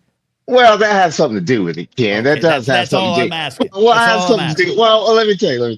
That has something to do with it because I know you know the area, and I like the story behind why you do know the area. Yes. But Okay. another reason that is too, is that you are close to my age, and you feel the way I do about certain things, and you don't Yeah. give a shit. Tell people, and you try a certain direction to try to do what everybody else is doing, and you're like, you know what? I don't want to fucking do that anymore. You still out there doing your thing. You're just doing it your own way, and that's what I saw from the pit boss when you came out. You had a ponytail and shit and all that stuff. Anyway, we ain't got to do all that. I wanted to Yeah. tell you to change that pick. Quit then, quit kissing my ass. What's on your mind? No, I want to tell. Well, I'll show you real quick. Right here, I got some eggnog. I got the Borden's. This is Borden's Borden's. I'm looking at it. Got it. with the little cow on it. With the cow on it. Got the Borden's on I there. love a little. Oh, Love a little cow. Love a little yeah, it's got a cow. little baby cow on it. A little baby cow. Is it mixed with something, or is it straight just Of course regular not. eggnog? Of course not. You Okay. get straight up eggnog. You get you some Jack Daniels Tennessee whiskey, and you mix that shit together. It's as simple as that. Simple as that. The eggnog is the only good thing about. No, I'm not really. Eggnog is eggnog. I love Christmas because of eggnog. Let And me the- ask, Cal. I do have to get out of here soon. We're almost at a 2-hour show, and I got one more call I want to get to. Jake, you try to save us for the last. I don't know why. Jake is a good firework at the end of the party. All right. Anyway, He might be Vince Coleman as a Met throwing firecrackers at fans. I don't know yet. It's up for Jake to decide. Cal, I land at the Tri-Cities airport. You pick me up, and we go to a bar. What is the first drink you're having me drink? nothing fancy. Are you talking about a cocktail or a I don't know. beer? I don't know. Well, I fly out. I land in Charleston. I get a connecting flight. I take one of those little tiny planes that crash all the time. I land in Tri-Cities Airport. Yeah. And you pick me up, and we drive to Kingsport. We drive to either Bristol or maybe down to Johnson City. Oh, we go to Kingsport. We go to Kingsport. We go to Shooters. It's billiard hall. Shooters. Okay. Yeah. What drink are you handling? What drink? Well, God damn it! What drink are you handing me? Hold up. To start off, just for a beer, just easy Amberbach or Yingling. Yingling Black and Tan. Okay. Yeah. Amberbach or Yingling Black and Tan. Then after that, you have to do a gin gimlet if you want to do okay. Sounds dirty. Gin gimlet's okay. Or old fashioned. Just the old fashioned. Old fashioned. I love an old fashioned. Yeah. Okay. Something simple. I just take the shit straight from the bottle. It's no big deal. I would expect it no other way. Exactly. This is great. So we're at Shooters in Kingsport, Tennessee. Yeah. I'm having those Yeah, beers, and then we go up to old fashions. Test your billiard skills out and all that good stuff. I love this, Cal. We're gonna do this one day, okay? And then you know where we're gonna end up. You know where we're gonna end up. I don't know. I would say we're gonna end up at Cheddar's. We're gonna end up at Cheddar's. Oh, you talking about Cheddar's? We could eat at Shooters. They got good burgers. Okay, but does Cheddar's have a breakfast? Does Cheddar's have a breakfast? No, Cheddar's don't. Well, I don't know. I've never been to Cheddar's for breakfast. Nobody goes to Cheddar's for breakfast. We do have an IHOP around the place, but then we got millions of good diners besides Waffle House to go to. No, hold on. The only Waffle House I've been to is in Johnson City, Tennessee. Is it really? Up on that road that got kind of back into a hill? Yeah. Is it really? We got 2 in Kingsport. I didn't go to I went to the Johnson City, Tennessee. I know you we got 2 in Kingsport we can go to. They can pick. But yeah. And only one of them have good, only one Waffle House in Kingsport has good exits because it's on the highway. Anyway, what? Oh, okay. You know, I had eggs. I had grits. I actually had grits at the Waffle House in Johnson City, Tennessee. All right, Cal. I love you, my friend. I'm gonna let you go. Happy holidays, but I'll maybe hopefully talk to you before Christmas hits. All right. Maybe so. Happy Kwanzaa. Happy Kwanzaa indeed. Kingsport Cal coming on in here, taking me back to Kingsport, Johnson City, Bristol, Tennessee, where I spent some time in 2008 and 2009. We're almost out of here. It's been a lot of fun. Thank you to everyone who's participated. We're not done yet, though. We're not done yet. I don't even know what to expect. He was threatening to call in and chat. I was just gonna let him do what he wanted to do. Let the fates align. But Jake Yakavetta, aka the Yakavizzle, calling in. Hey. It's been a while, Jake. How you doing? Hey, man, I don't threaten you. You were threatening in chat like I'm gonna do it. I'm gonna do it. I mean, you kind of fucked me up with the mounds and the coconut. Like, well, it's horrible, bro. You get your mind right. Well, what? I hate it. Do you like it? Yes, sir. Why? Okay, I'm not here to attack you. Put scorn upon your name. Why do you like mounds? Explain it. You have the floor. It tastes good. What else do I have to say? It tastes good. I can't. You know what? You know what, Jake? I can't argue with that. I can't argue with that. Right. My dad loves gizzards. You know why? It tastes good. Ew.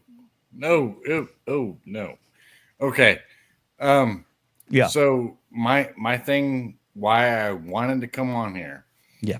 So last week I was in Tampa, and I went to a comedy show where Jen Sturger was on and Anna Akana, and they did a really good fucking job. I'm sorry, I'm not supposed to cuss. I'm sorry. Look. Yeah, I try to keep the cussing. You said fucking. If it comes out, I have to keep the first 10 minutes of the show clean so the YouTube algorithm doesn't scrub me and I get demonetized, which happens almost weekly.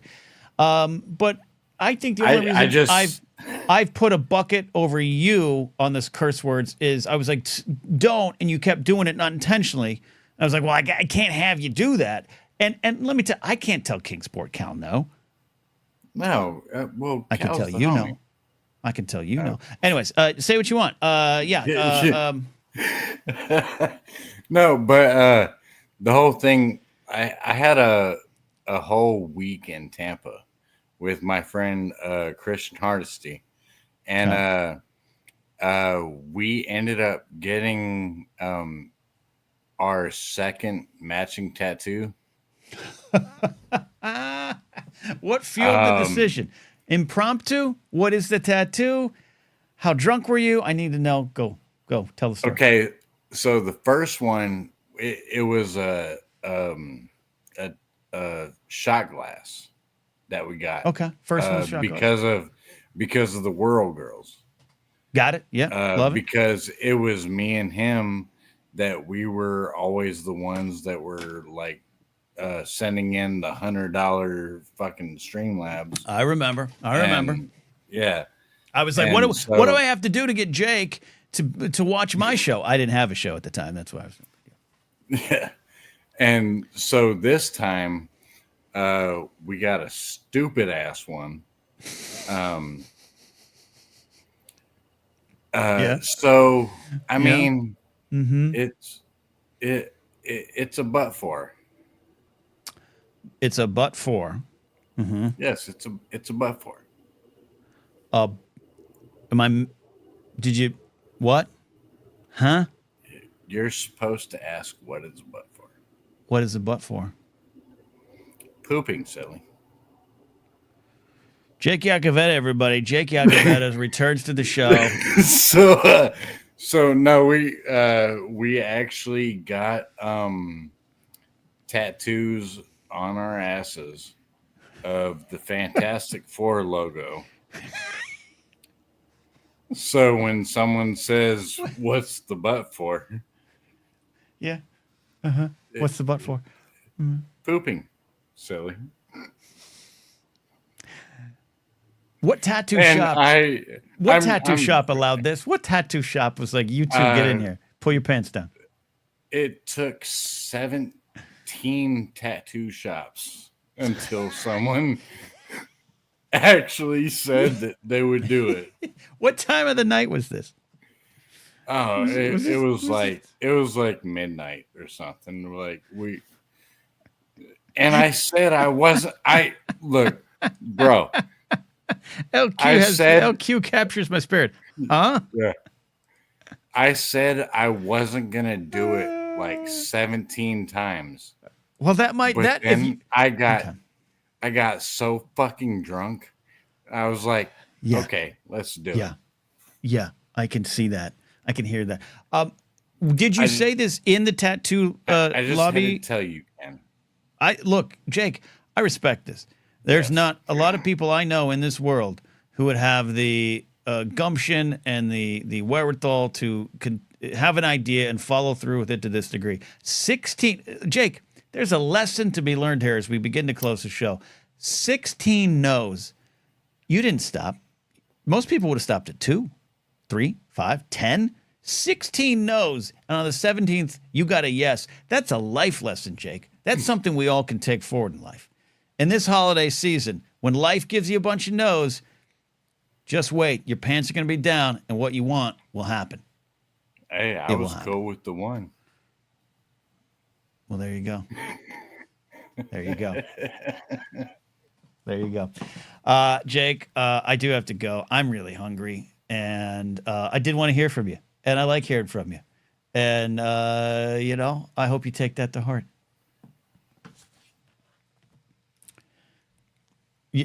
Nothing? Nothing? He's gone? Okay. He's gone. He's gone. He's gone. All right. We had a fun show tonight. We are going to say goodbye for tonight. But I will be back next week. That's right. I might even do a couple streams.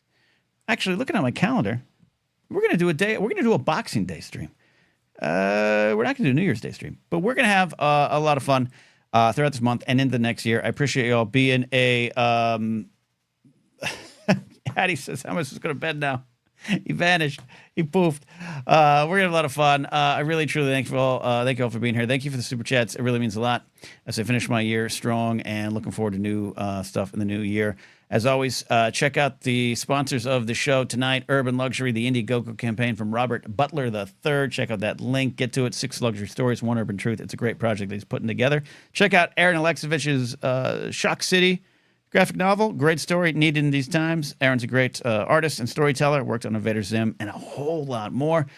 Check out my buddy Ken Plume's book, The Art of DuckTales. Get it for the DuckTales fan in your life this holiday season. And finally, we might need meditation. Blue Star Meditation, my friend Scott, is a great podcast of specific targeted meditations. You got a headache, he's got your cure. You can scan those codes if you're watching, or just look for Blue Star Meditation on your favorite podcast catcher. That is it for tonight. We'll see you. Bye.